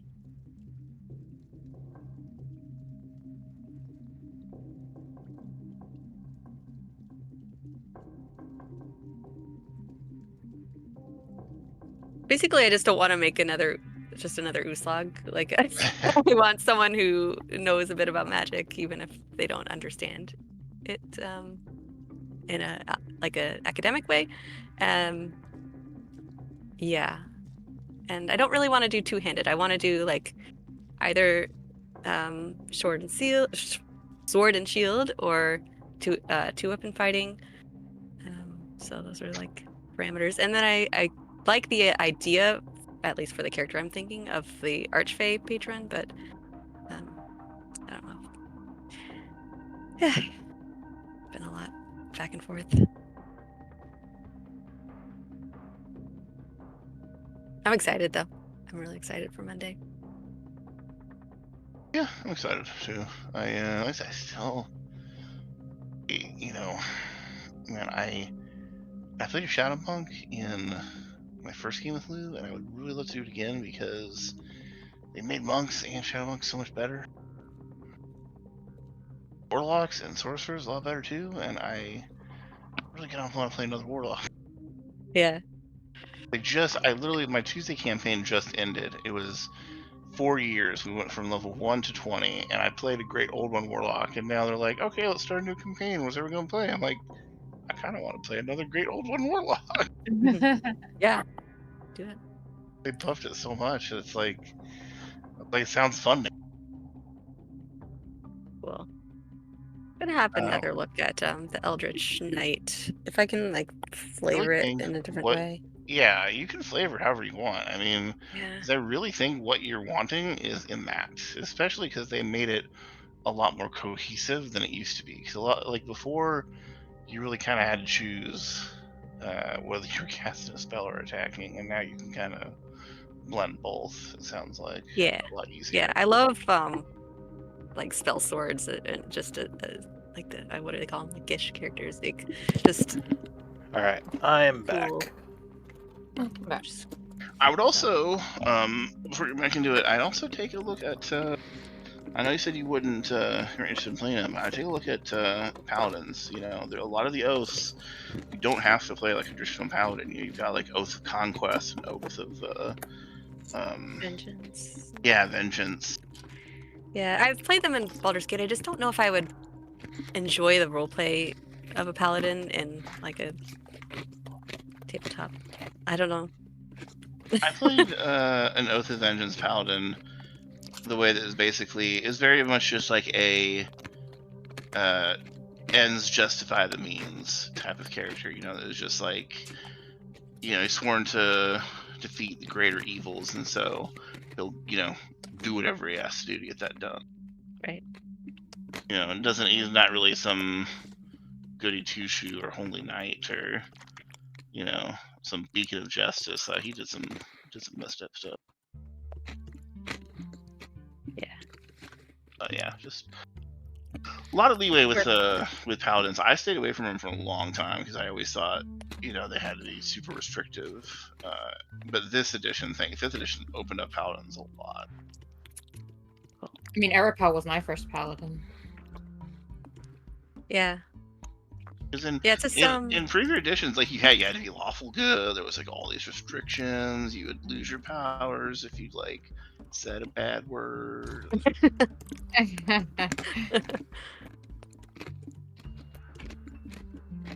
But there's even the nature one. That one's just kind of a very general.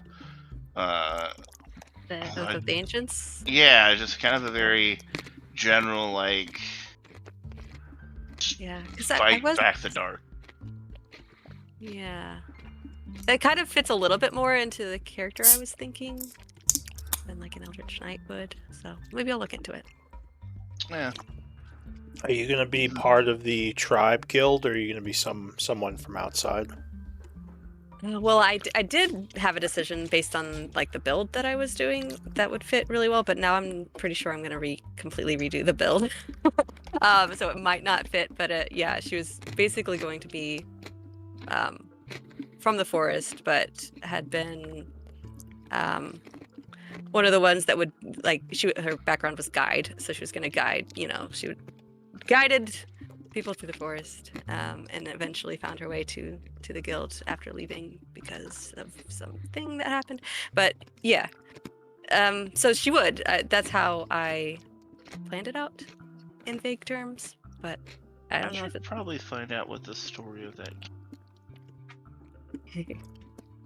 Was it what? Yeah, Monday game. how we're going to be all connected. Yeah, I really actually don't know much about the Monday games. I should probably find out the story and stuff before I make my character. Have you played the Mad Mage campaign? I have not. Are you familiar with Delicious in Dungeon? The anime? Yeah. Yeah, I've watched it. It's similar to that without all the cooking. There's this ancient underground huge structure that's been discovered, and everyone is trying to figure out what it is and wants to explore it. I mean, does it have to be without the cooking? I mean, you could just make it. There's no rules in 5th edition for cooking monsters, so. I mean, can you make? Sure, if you got some story points, we can come up with something. You want to be the dwarf guy? I was just thinking. You guys seem like you're open-minded. Let's talk about cooking monsters. Yeah. If you guys have not seen Delicious in Dungeon, I very much recommend it. Yeah. It's hilarious. And it's actually got a decent story as well as being hilarious. But anyway. I just since you've actually seen that, Lou, I just want to say, my favorite moment is I can't remember who they're trying to bring back, or go and find Cleric. the guys, his sister, Cleric. Yeah, and when they find her and she's kind of transforming, and the elf girl is just like, hey, and then she kind of sheds and opens her shirt and it shows kind of some of her chest. She's like, whoa, hey. What happened? When she was kind of transforming into that feather monster kind of. Oh yeah. And her shirt kind of ripped because she's like, hey, what are you, hey? And then her shirt ripped, and then the elf girl was like, whoa, hey. Yeah. It was showing off her chest. It was just, I don't know, her reaction's funny. That character's fun. Yeah, it's sort of like D&D meets fantasy cooking shows, and there's all this weird stuff. Yeah, they came up with really interesting ways to eat monsters. I thought it was super interesting. Their take on the Doolahans, to suit the living armor. Oh yeah. And how you could eat them, but they were just a bunch of mollusks controlling the armor. Yeah. All right, I think everyone's back, right? Okay, yeah. Yeah. So, what are we gonna do next? To the Shadowfell. Alright, and you're doing this through Eli, right? Yes, sir. At least for right now, I think. So Eli says, I never really been to the Shadowfell. So this might be kind of chaotic. I'm not sure where we're going to end up. He says, I guess... Okay. Is there any way maybe you could, link with Uslog and, maybe she can try and, think of a place really hard? Yeah, I mean, I might have some let me items see the description of the spell. What exactly it does. Alright, did we add it to his thing yet? No. I thought we said he did that during one of the long rests. Yeah, I mean, I just haven't had the spell. Well, who's controlling his character? Did we add it to his spell list, I mean? No, we haven't had it. I haven't. That's me. I guess I should do that. Although, speaking of that, is he ever going to come back? Is there any word from him, or? I don't know. I don't think so. The time became hard for him to do. Gotcha. I kind of figured, but he wanted to. He was paying to hold the spot for a while, but he just couldn't make it work with his work schedule. Yeah, it's bad. Oh, damn. Okay, plane shift.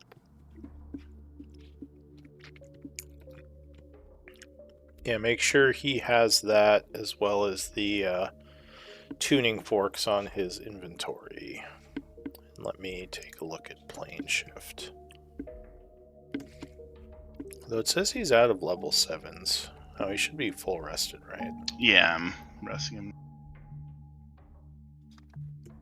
Well, I prepared something that I'm not sure if it would help us, but it could. Not a magic I have a whole lot of experience with, but I could give it a try.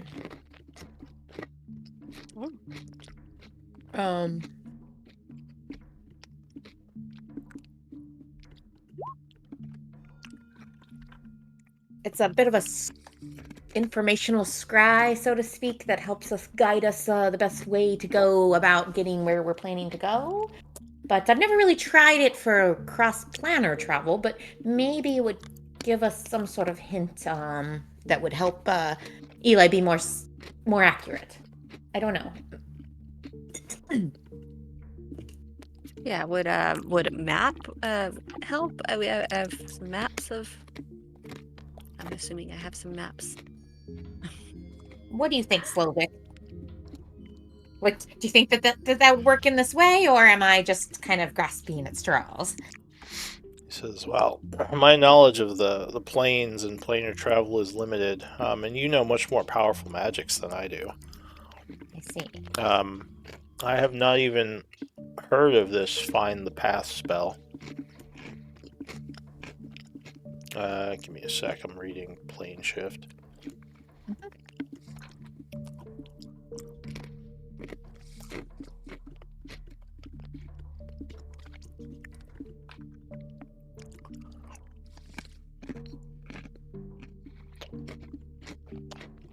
Oh, do any of you have the teleportation circles from the, what you would say, if one of you has a teleportation circle I could look at, I could just go to that.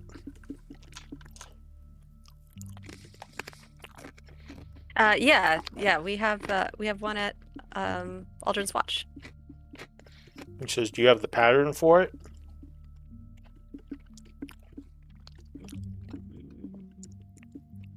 I know the people who do. Well, who's that? They're in the Shadowfell. Well, right? that's less Wait, helpful. so I'm trying to remember. Yeah, Rune, who was with us?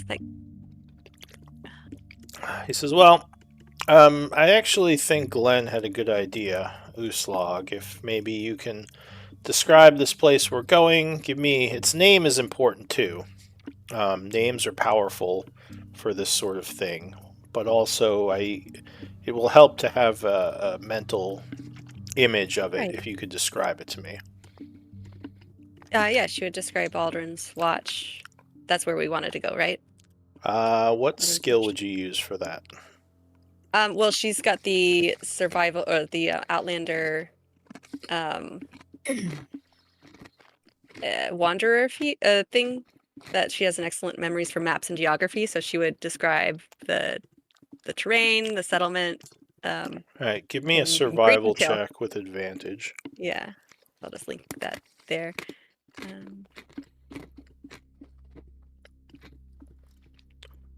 Wow, that was advantage. 16. So he kind of nods as you describe this to him. And he says, and you had some other spell, Estrella, that you thought we should use? Well, yes. It's more a spell that kind of gives us a clue on how to proceed when we are looking to find our way somewhere. Like I said, I was just kind of contemplating whether it could be reapplied to a situation like this and give Eli some more specific direction in his casting. But I'm just not sure if it would help or not. Well, for now, I can try to take us to. You said it was Aldrin's watch. Yes. Yes. Does Druid have any of the divination magic? Like, does it have augury or? I have scrying. I don't know about augury. Let me see. I don't have it Augury prepared. I wouldn't have it prepared if I do, but let me look. I think augury is level 2. I love augury. Yeah, I do. I mean, I do have it on my spell list, but it's definitely Okay. not prepared. Yeah. Gotcha. All right. Let's do it. To hell with it. He says, so who are we bringing? Well, Bart and Thad, right? Bartholomew? He says, are you sure we should waste our spots on 2 servants? I was more thinking something more substantial. I mean, I'm happy to bring them. I mean, I can bring up to 8, so. 8 people. Okay, so we also have Raldo. If he is willing to come to the Shadowfell. Raldo says, yeah, I'm down for an adventure.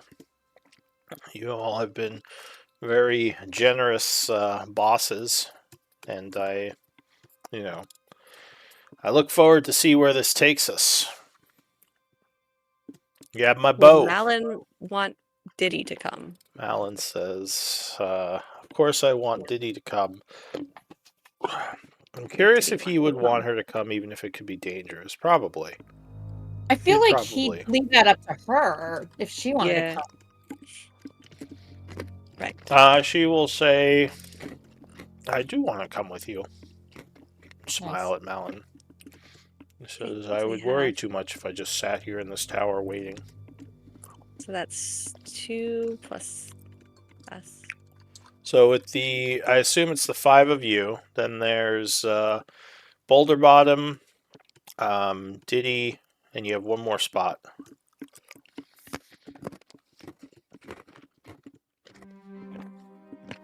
He says, I guess I could come back. I mean, well, we don't have a teleportation circle in the tower, I don't think. And Slovik could say, well, unless there's one in one of the... I copied it down. Which one? I spent some downtime copying down runes, and I put in my bio, teleportation circles known, Rune Master Tower, and I'm going to add the name of the tower now that we know it. Was there a runic circle in here? A teleportation circle? I mean, you told me there was one, and I wrote it down because I know she's going to get that ability next level up, but it's... There's the hollow point, but that's not a teleportation circle necessarily. You said I could copy down the pattern, so I thought I thought there was a teleportation circle. Well, the hollow point runes are for channeling magical energy. what about like these other portals or? So, Okay, so all right, that's fine. I had written it down as that there actually being a teleportation circle that I spent some time studying and copying down. Oh, weird. Yeah, where? Just let me check my notes to I'll make remove sure it I'm though not. if that's not the case. Make sure I'm not losing my mind here. Teleportation circle.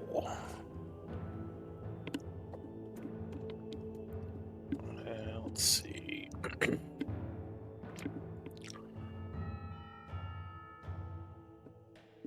Yeah, I don't.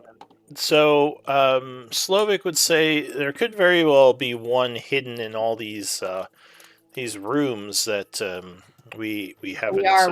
We are saying there isn't one that we've been. Yeah, I was looking in my notes, and there's just the hollow point. I didn't see anything about a teleportation circle. Maybe I misdescribed it to you, or yeah, there was a misunderstanding. Yeah, you managed to get through because of this gate that was opened, the one to the astral plane. But that would be different from a teleportation circle. Oh yeah, well I know that. I knew that the portals weren't the same thing and that the hollow point wasn't the same thing. I had understood something incorrectly and spent some downtime, not like a whole downtime project, but sometime when we were resting or I don't know, researching in the library or something. I was like, oh well, Estrella's gonna go copy this down in her book, Yeah. Because I wanted to have it later when she can cast that spell. All right. Well, yeah, we can chalk that up to maybe a miss something I maybe screwed up, but yeah. So yeah, Slovak says I'll see if I can find something in the tower. I mean, it'd be surprising to me if these wizards didn't have one somewhere. But yeah, for now we don't have anything like that. Eli says, have we decided who we want for our 8th slot? Let me just look and see who we've got. Like I said, I can come back here, but only once every other day, as this is a very powerful spell.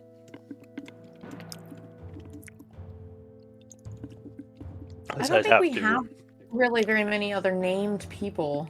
Let's just go with this group because we might end up with an additional person in our group along the way, and then we've got room for them to be teleported for future jumps.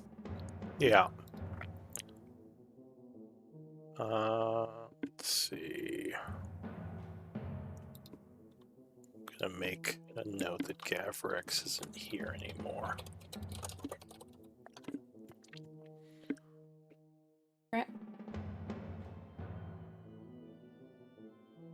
Remind me who Gavrex is.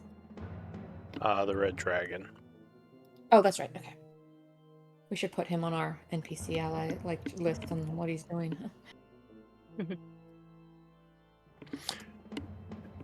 He's not exactly doing downtime stuff. Yeah, he's courting. I mean, not like a project anyway. Yeah. All right, so just checking my notes on who else is with the group. Okay, so Raldo is coming with you. I guess technically he is in the camp, so that's fine. So we're getting Gavro, Eli, and Gears, or Diddy are our NPCs, right? That are going with us. Did I catch that right? Yeah, so you're leaving behind Drovo, Ichabod, and Slovak. Okay. Actually, let me make a note.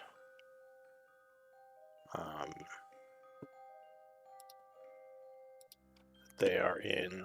What was the name of this tower? Gravik? Just named it. Yeah, it's GRAV-VUK. Gravik. Okay, VUK.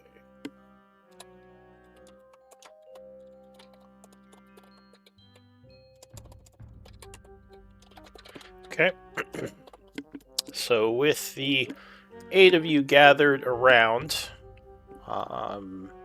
Eli will start to chant Okay.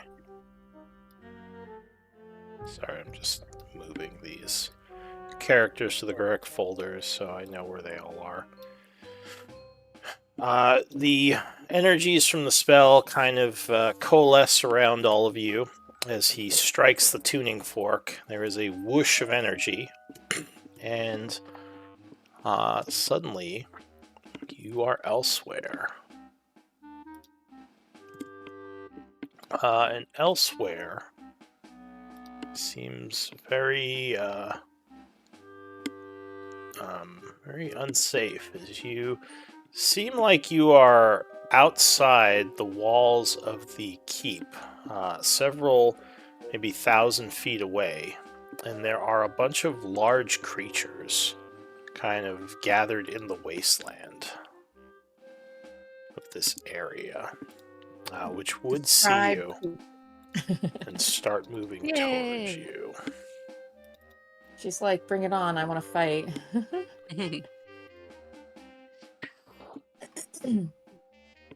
Right. So we see a keep in the distance, you said. Yeah, so the keep, the one that you were aiming for, is several thousand feet away to the east of you. And there are just these large creatures everywhere surrounding the keep. Almost like some kind of siege is taking place.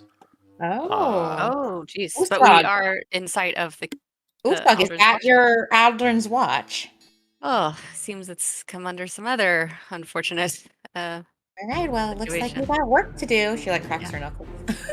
I'm sure my people will have it under control. Alright, but so go ahead and pull yourselves out in the area of the party token. And Direction is the keep, and where are these creatures? How far from here? Alright, actually, it would be daytime, so there would be light.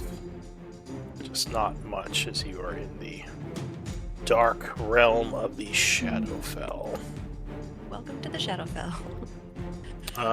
So... Not good to be back.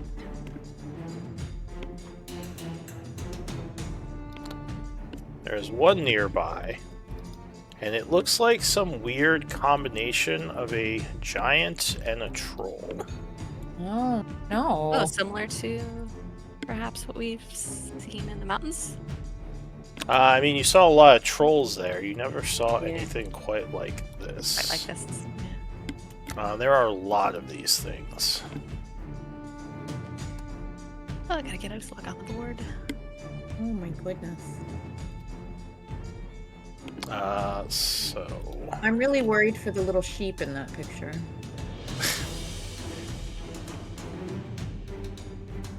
Oh, Eli started in a bad Oh. place. It's like, what am I doing which over direction? here? Oh, yeah. Get away from there. Alright, so there are 3 of them in the immediate area, but a whole lot more. So, initiatives. The first to act is going to be... I don't think any of us have rolled. You didn't call for initiative. Yeah, I said pull your tokens out and roll for initiative. Well, you said pull your tokens out, but yeah, you never said the word initiative till just now, and I'm like, wait, no one else. We need our trigger word. Yeah. Initiative. Oh, that sucks.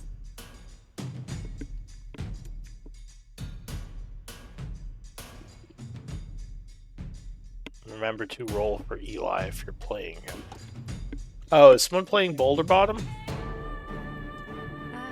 I could, since... I mean, I could try. Having more people is not bad in this situation. Yeah. Let's see who is currently controlling him. I think it's been... Malin, or... I think Malin usually plays him, or Glenn. think Currently, Malin no one has control. So you said you do it, Uslog? Yeah. Okay. He just hangs back and shoots arrows, right? Yeah, I mean, if you I got it, click his I got it. token, he has all his buttons. Yeah. So it's pretty straightforward. And yeah, well, I don't have any stats for Diddy, so we'll just keep her out for now. We're still missing our Bard's initiative roll. I also need... He said he was restarting. Oh, okay.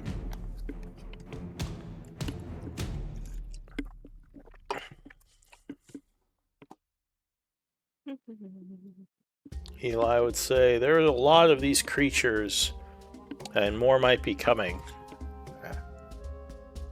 We might want to... Well, are we going to fight our way towards the keep or flee? I mean, we could, You draw them away. Do we have enough fly abilities to get to the keep and help them there instead of being out here in the open? I could take one and myself. Well, before we talk too much, we have to deal with these, so I'm just waiting for Glenn to come back.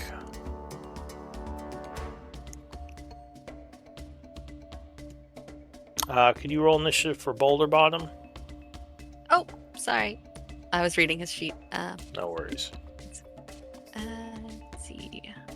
Where is his initiative thing? If you click on his it's token, a tiny little thing. Yeah, it's just tiny. Okay. You don't have to use the sheet. If you click on his token, there's I was just trying to read the okay. abilities, the Archer's Eye, and reposition things.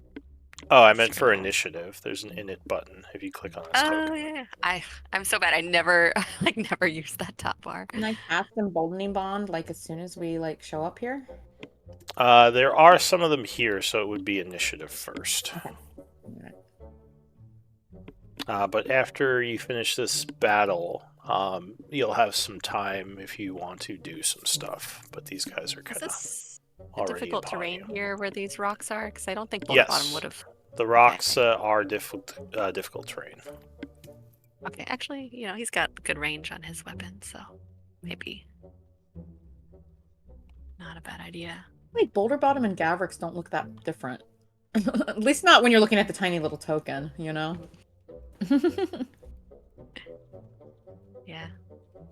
Both red hair, red beards. Both have red beards, yeah. Yeah. But Yeah, I mean, obviously, if I looked at the bigger picture, I'm sure there's a lot better detail. But on the little tokens, I'm like, is that Boulder Bottom or Gavrix?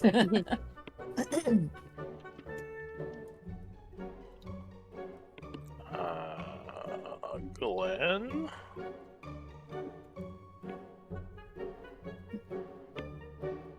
Computer issues, or? He said he had to restart, but it's been a few minutes now.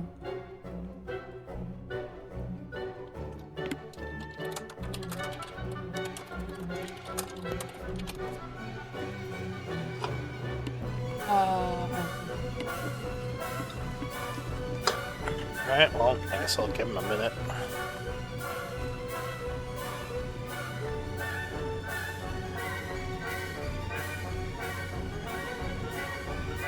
Isn't this music like Nutcracker music? It is, yeah.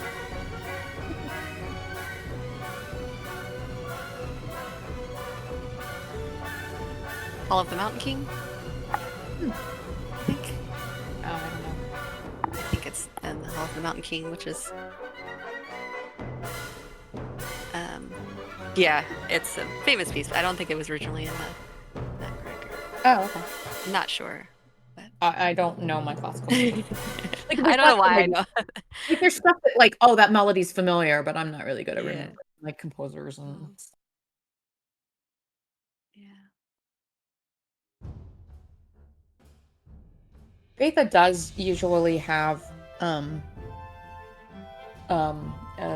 locket, a pendant that's it glows on its own, but she generally keeps the light spell on it, so I'm assuming she doesn't have that on her token right now.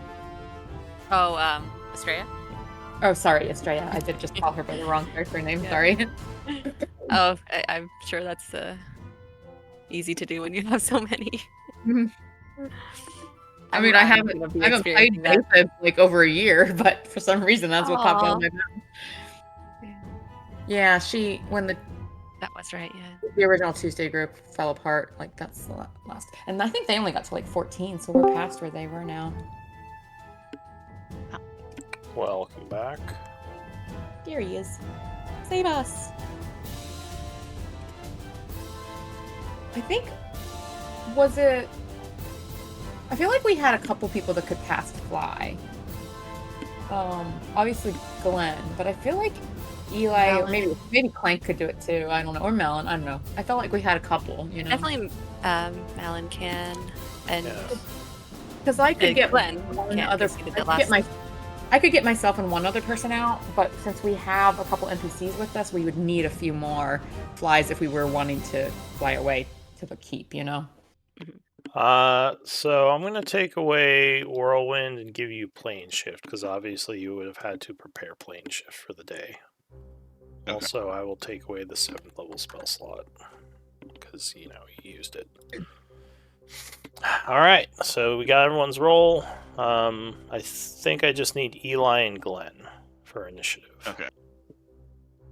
Glenn.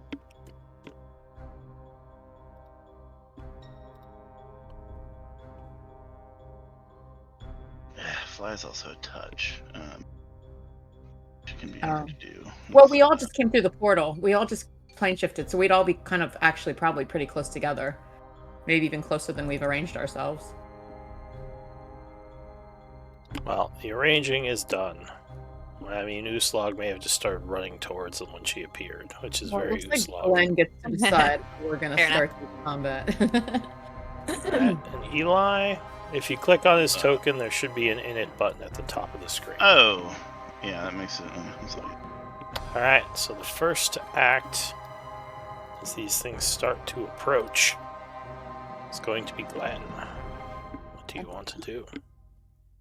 And I'll say, because wait, who else can fly? Well, Estrella can take herself and someone in one of her animal forms. Okay. One person, yeah, with her.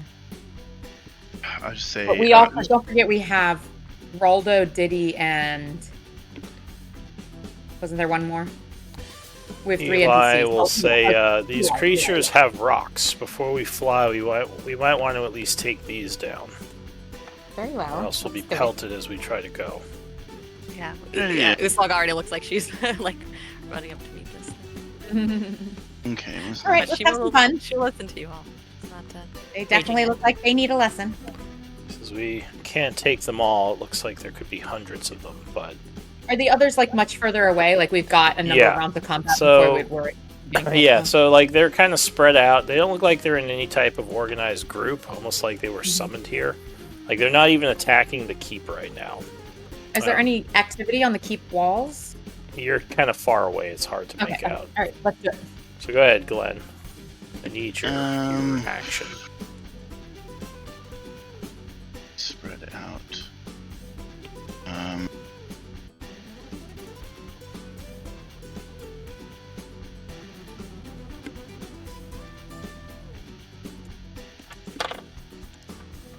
He's going to play his harp, actually. Let's see, what is the distance? It is 60 feet. I don't think that's his token. I think that's showing his actual character portrait.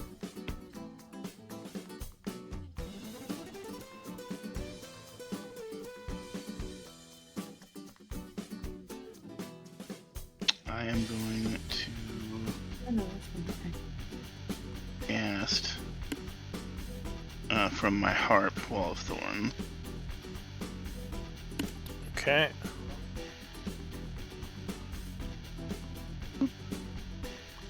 So it appears along the ground, basically? Yep, it'll come up from the ground. Alright, just draw a line to mark the area it's in. Okay. Unfortunately, I don't really have a good effects thing for... Okay, there you go. Alright, so when the wall appears, each creature within the area must make a dex save. So, the one in the front there, as he's charging, suddenly these thorns burst from the ground, poking at him. So he gets a dexterity save to try to avoid. He completely fails, getting his foot wrapped in them as he yells in pain. Taking 37 points of piercing damage. The one up north is also going to try to make a save. Oh, this one manages to jump over them, only getting slightly stuck. So he is going to take half, right? Yeah, damn. So that would be 7, 8, 18, yeah. Okay, so each foot of movement costs them 4 feet of movement, and it would trigger the wall again. All right. If they move through it, and Glenn is going to then hide behind over here, and that'll be it. Okay. So Uslog. Okay, that guy's coming at us. This guy's stuck. Oh, why am I not selecting? This guy over here stuck. Well, at this point, it's not stuck. It's trying to move around them. I see. Okay. Well, I can't get up to it, but I can certainly get closer. So I'm going to do that so that I can throw a javelin. Javelin Hall. Right there. And throw my javelin at this one and rage first. All right. So you hurl a javelin at the creature. Yeah. AC is 17. This is a thick outer hide. Okay. Let's see how this goes. Oh, and you would notice already the creature is starting to regenerate. This is no normal giant. Okay. 26 will strike it. Okay. And Divine Fury. I don't know if Radiant does anything to it, but we'll see. So 15 and 6 is 21. Okay, and it'll return to my hand, and I'll throw it right back. 18.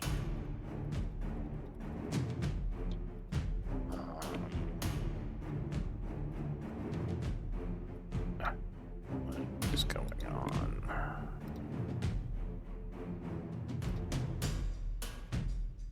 Okay.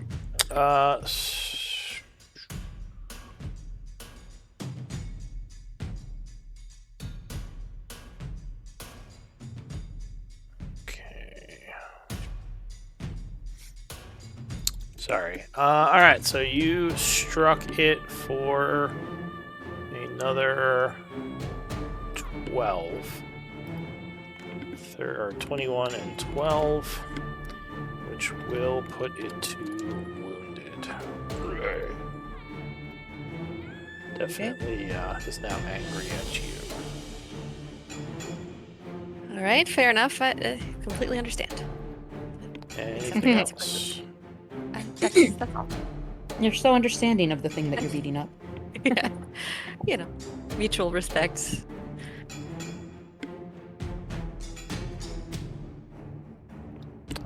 Anything else? No, that's all. Just trying to mark myself as raging, and it keeps there. Ah! The hard times with this little menu. There we go. Yeah. All right, so the Devourer goes to the south. It's going to rush forward 40 feet. As it does, it's going to pull out a rock and hurl it. Whoosh. Uslog, 17 will just miss you. True. As it goes flying past. And that is it for that creature. The one to the north is going to move 10, 20, and then it's going to jump.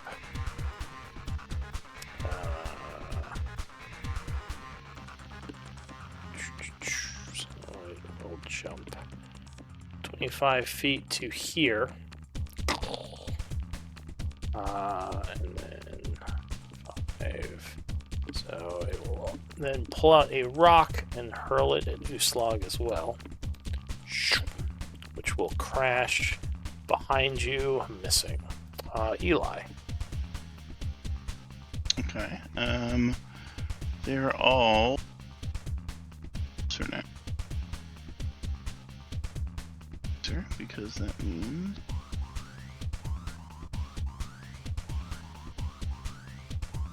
Fireball. Fireball time. I think that'll hit all of them. Let me see. Yeah.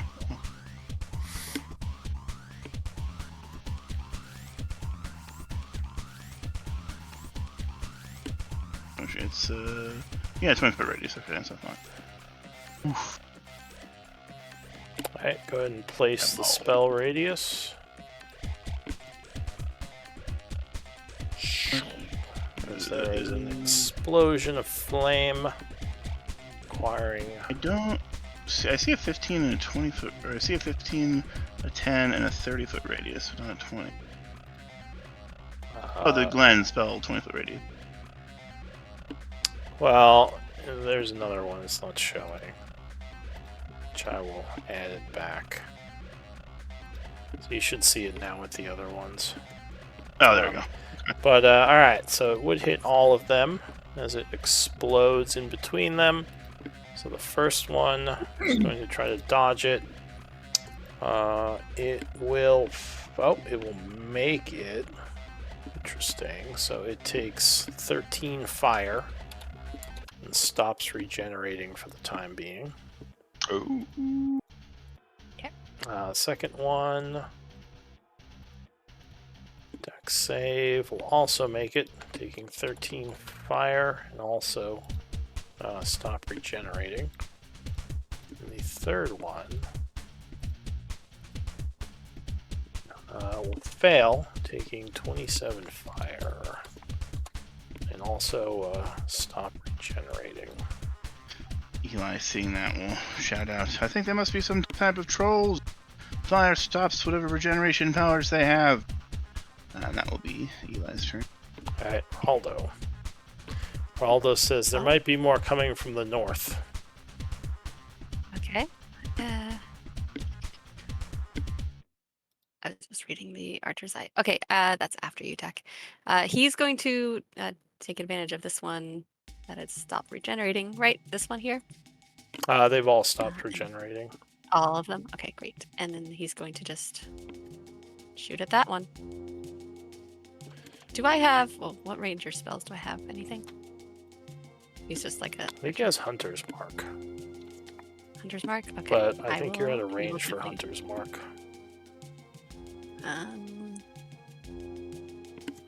90 yeah, feet? probably. Yeah. Funny that Yeah. with longbows they have like a 300-foot range, and yet their hunter's mark isn't that kind of range, you know? Yeah. So he can't do unless he moves through this difficult terrain. He kind of wants to stay at a distance, so just straight up shoot right now. When they get closer, he will save that. Okay, sounds good. All right, so Plan. he fires. 15 will miss the first one, unfortunately. But he gets the Curses. second attack.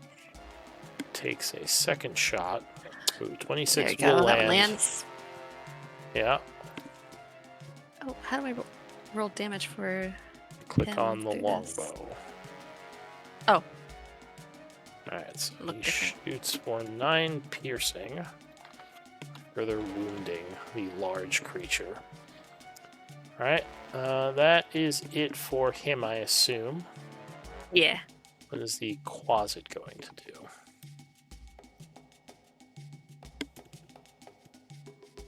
Oh, I should have done. Or is it going to do anything? Should have done Archer's Eye. Damn it.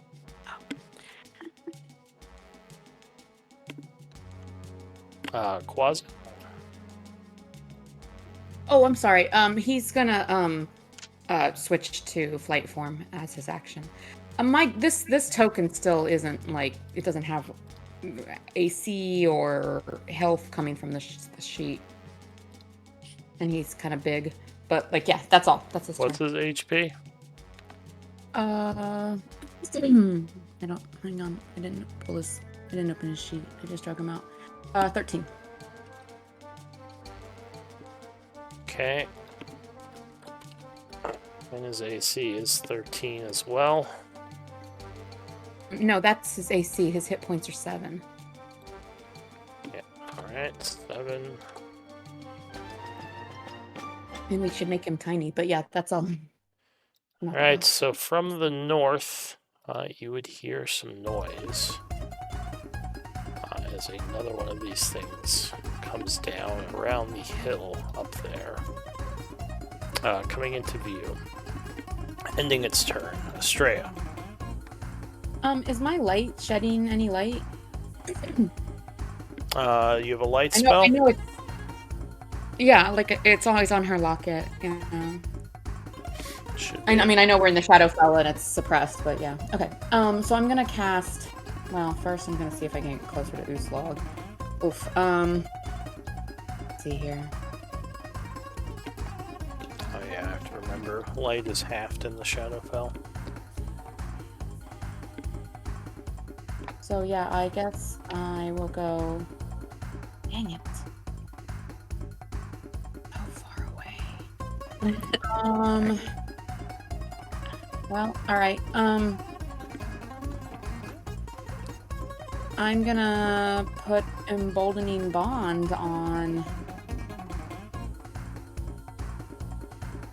everyone but Ooslog, so including my familiar, just because I want to get it out, and so that's my action, I believe. Alright, so make sure you guys are marked with the starry book there. Any bonus action or move? Let's see. Remember your, Yeah, I'm gonna do... What? just your alt characters also need to be marked with it, if you're controlling alternate characters. I'm going to shift into Starry Form Archer, and that will be my turn. I might move forward maybe 15 feet. I don't want to go too far in case they charge us. But I don't know. Ooslog's up there pretty far. I'll go 30 feet forward. Okay. Alright, so the creature here is going to move south. That's 20 feet. 25, 30, 35, 40, and it's going to hurl a rock at Ooslog. Oh, 24 will strike you. Yep. Hey, finally. For 21 bludgeoning, and I need a strength saving throw. Have to 10. And strength save.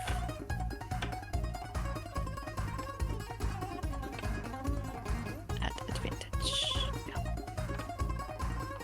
Are your saves at advantage or just your checks? Oh. I thought it was dex. I thought it was. Oh, you know, maybe not.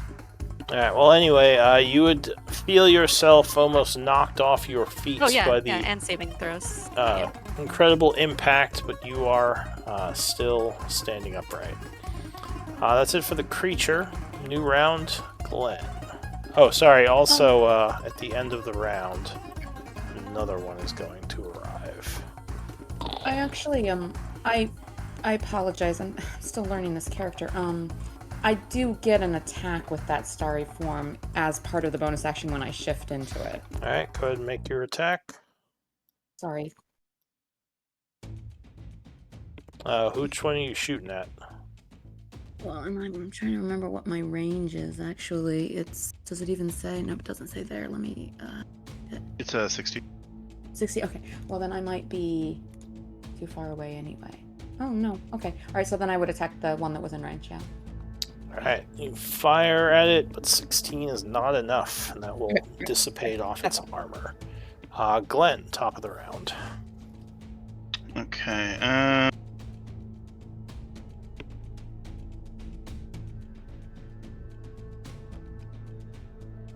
None of them are on the wall anymore, right?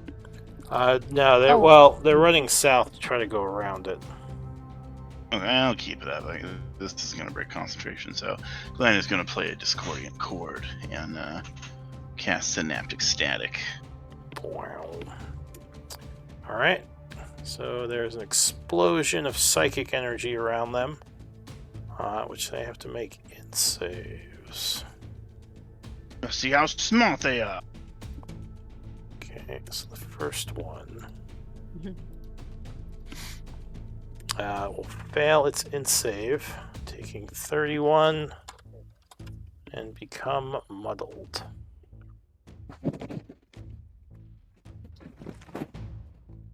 Now the second one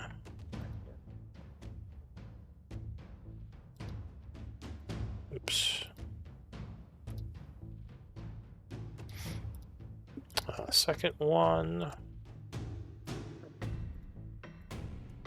will also fail its in save, taking another 31 psychic, becoming badly wounded as well as muddled. A third one, let's see, in save, will fail, taking 31 psychic and also become muddled. Alright, that'll be Glenn's turn. And yeah, they all have a negative d6 onto their attack. Alright, Uslog. Okay. I'm going to rush at this one in front of me. Damn it, I still have... I want to draw my greatsword, but that means I'm gonna have to drop my javelin, which makes me very uncomfortable. I don't like doing that, but she's gonna do it so she can draw her greatsword. Alright, so your javelin falls to the ground as you quickly pull out the I'm gonna greatsword. put a little thing there so that I remember.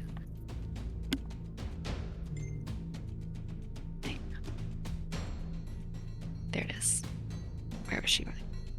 She can drop it like right on her way there, so it's kind of close to her. There. Okay.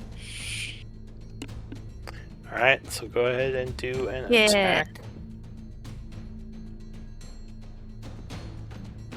20 will connect, slashing the creature with your greatsword for... This feels so much better. I didn't want to do a whole other combat with just my javelin. Okay. So it is going to go down from the attack. Now prone and dying. Right, and it took fire damage, so it doesn't seem like it's regenerating. Not right now, no. Okay. Well, she's just gonna hit it again just to help it along on its way. So. Okay. Yeah. So another hit will auto crit as you cut into it, confirming the kill. All right. Cutting it asunder. She's gonna stand over her. She's gonna stand over her weapon, protectively. Okay. So that is it for you. The Fenrir giant to the north is going to come running down this way, 40 feet. And it is going to, with the 2 rocks in its hand, seeing that Uslog took down one of the giants, it's going to throw both at her. First one flies past you. The second one will as well, ending its turn. This creature is going to roar, rushing up to you, attempting to rend you. 18, I believe, does hit you. Yeah. Get a negative d6. With a negative d6, it will miss you with the first attack. Second rend, 18, and with another negative d6, it will miss you. Yeah. So at the Land end for of the its win. turn, it gets another int save. Yep. Which it will fail, continuing to be muddled. The one back here is going to rush up this way, jumping to avoid some of the difficult terrain. As it comes in, it also attempts to grab and rend you. Missing with the first slash, and missing with the second. Alright, that's it for the creature. Eli. Alright.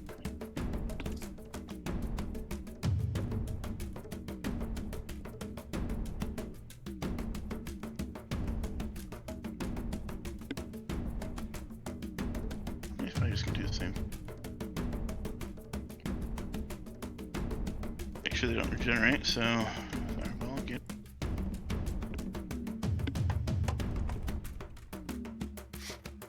Alright, so you hurl another fireball,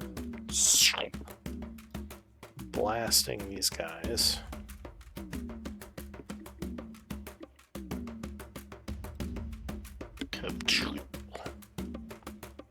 Which will once again turn off their regeneration. So they get a dex save. The first one will fail, taking 24 and becoming wounded. The second one will also get caught in the blast, taking 24 as well, and also becoming wounded. Alright, Raldo.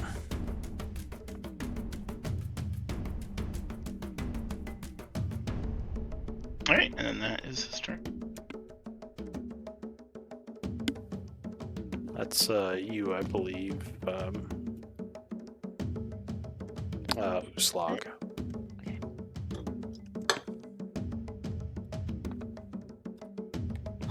Is Lou breaking up for anyone else, or is it just me? No. Yeah, that last sentence was the first time I'd heard it, but yes, he's breaking up for me as well. I said Uslag, it's your turn Okay, with cool. Raldo. I didn't hear anything you just said, Lou, but I'm assuming it's going to be Raldo's turn. Yes, can you hear me now? Sort of, but you keep breaking up. Yeah, there's some little blurps in your transmission. Weird. Go ahead, your turn, Uslag. Yeah, I'm guessing it's just, yeah, that's what.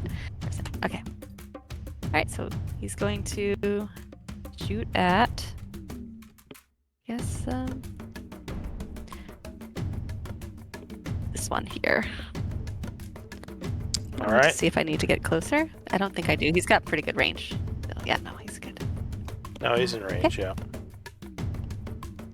Yeah. All right, so 27. 27 will strike with the first shot. For 11 piercing. Second shot, 20 will also hit. For another 7. Can you guys hear me okay now? Yeah, that's better. I don't know what was happening. Yeah. It might just be some internet hiccup. You can hear me okay? Yeah.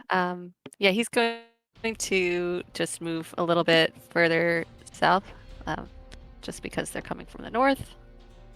So, sorry. All right, the Quasit goes.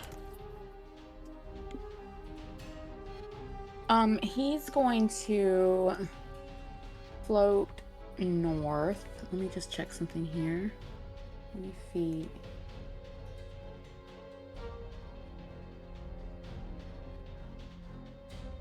Okay, he can't quite make it to that one. So he's gonna float towards this one and stop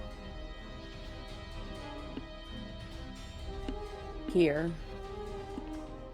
And he's going to drop concentration on invisibility. And for the first time ever, you all see a floating, amorphous, glutinous, nebulous blob in the sky, in the air. Oh god, it's another monster! And it is gonna suddenly form like a terrifying face and try to scare this thing. Oh. And then I'm also going to oh, that's a save, isn't it? Yeah. Okay, never mind. I was gonna try and use Emboldening Bond, but yeah, that's a save. So not a big chance, but he's giving it a try. All right. So he tries to do scare on this thing. Wisdom save. Oh, and the creature is affected. Kind of recoiling, becoming feared. How do you use? That's what a fearsome little creature that is, and it's on our side. Imagine that. Slugs and And Estrella will cackle and be like, "Good job, Slurp! Guys, meet Slurp!" And then All right, so that is it for the closet. just make little like liquid noises. Bloop, bloop, bloop. Yeah, The Devourer is going to come running down this way. Seeing Slurp, it's going to throw a boulder at it. no. Ooh, 23. Slurp. All right, so Slurp had a short life. No.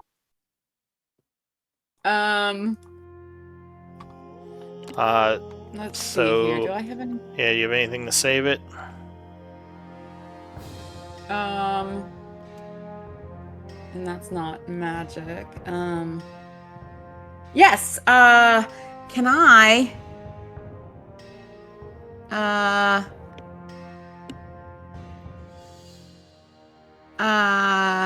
Use my wheel to make them re-roll. Or no, it's woe. Woe's the negative one. Go ahead and link it. Can I use one? Yeah. It's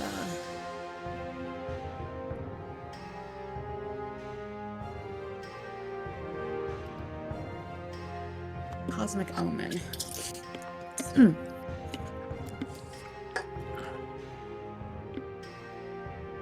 So I rolled the odd, which is the woe.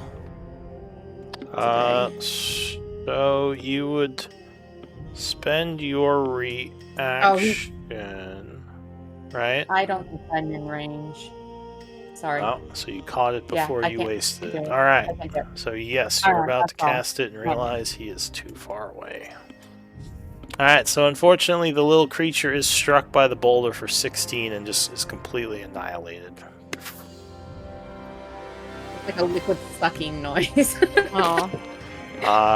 The troll giant will then turn towards you and hurl the second boulder.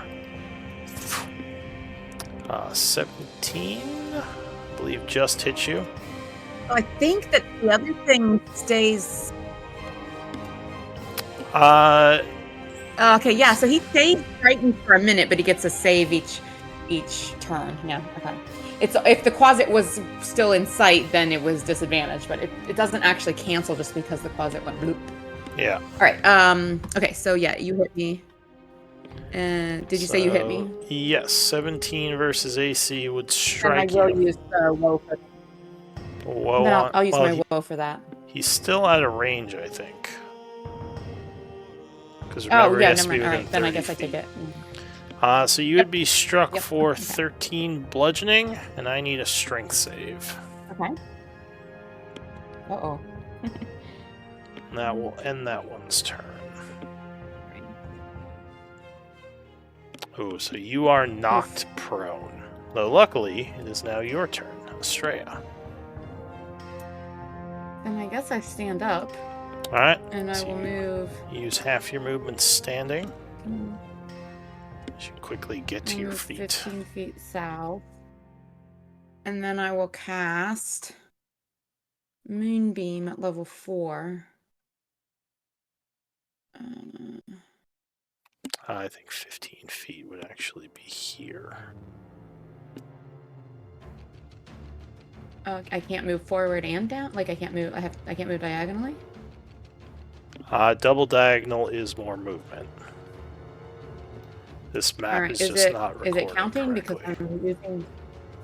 Okay, well then that's fine. I'm gonna move towards Uslag no matter what. I just let me know. I don't want to move straight south.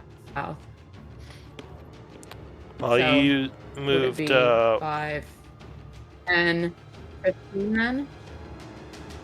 No, hang on. So you were 35 feet from it. Where was it? So you could get to like...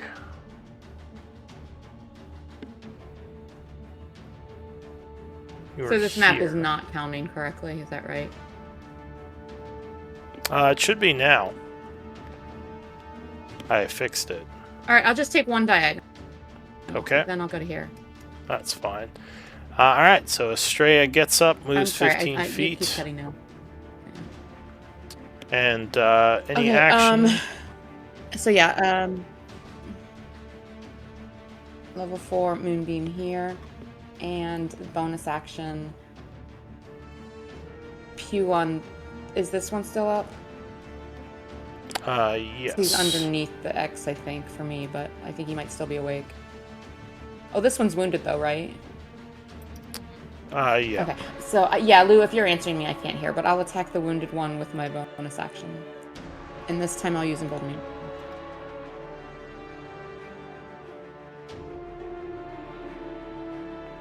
Alright, can you hear me?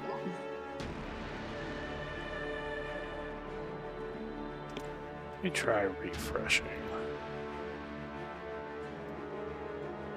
Although I don't know. Can you hear me?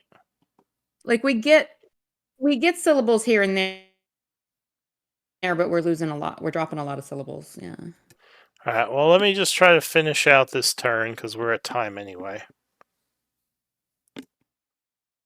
Okay. So yeah. There we go. If that hit, I assume that the 19 hit. 19 would strike, blasting him for 17 points of damage. Which one did you hit? And that is radiant. Well, part of it is bludgeoning. This one that's wounded. Okay. So 17 to that southern one. That does not seem to affect its regeneration ability.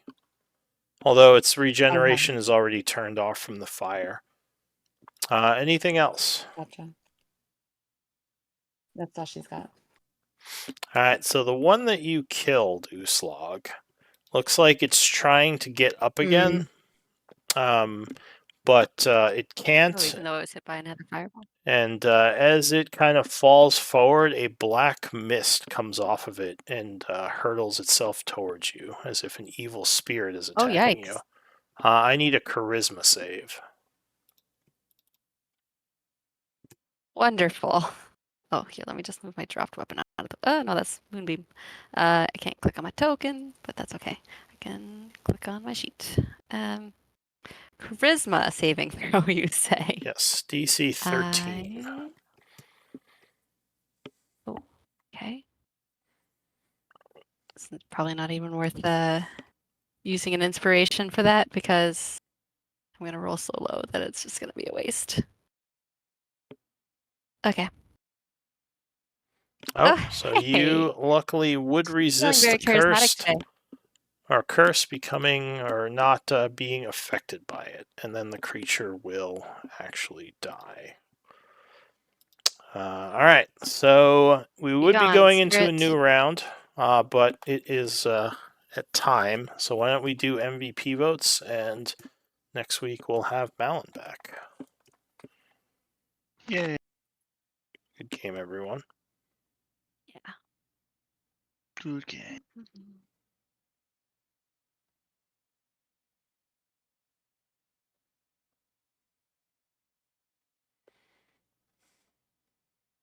And then Monday we have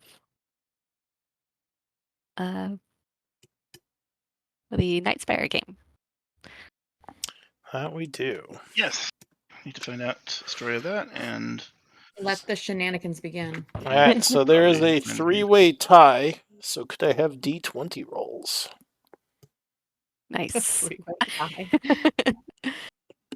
is easiest when you only have 2 or 3. Well, 3 people. All right, so Uslag, you are MVP. Congrats. Okay. Well done, Nice. everyone. I will make sure to use that inspiration point for if I have to make another charisma save because that was scary. Yeah. All right. Well, yeah, everyone have a good week, and I'll see you all next week for some Yeah. All right. the new game. Yeah. Good night, guys. Well then. Okie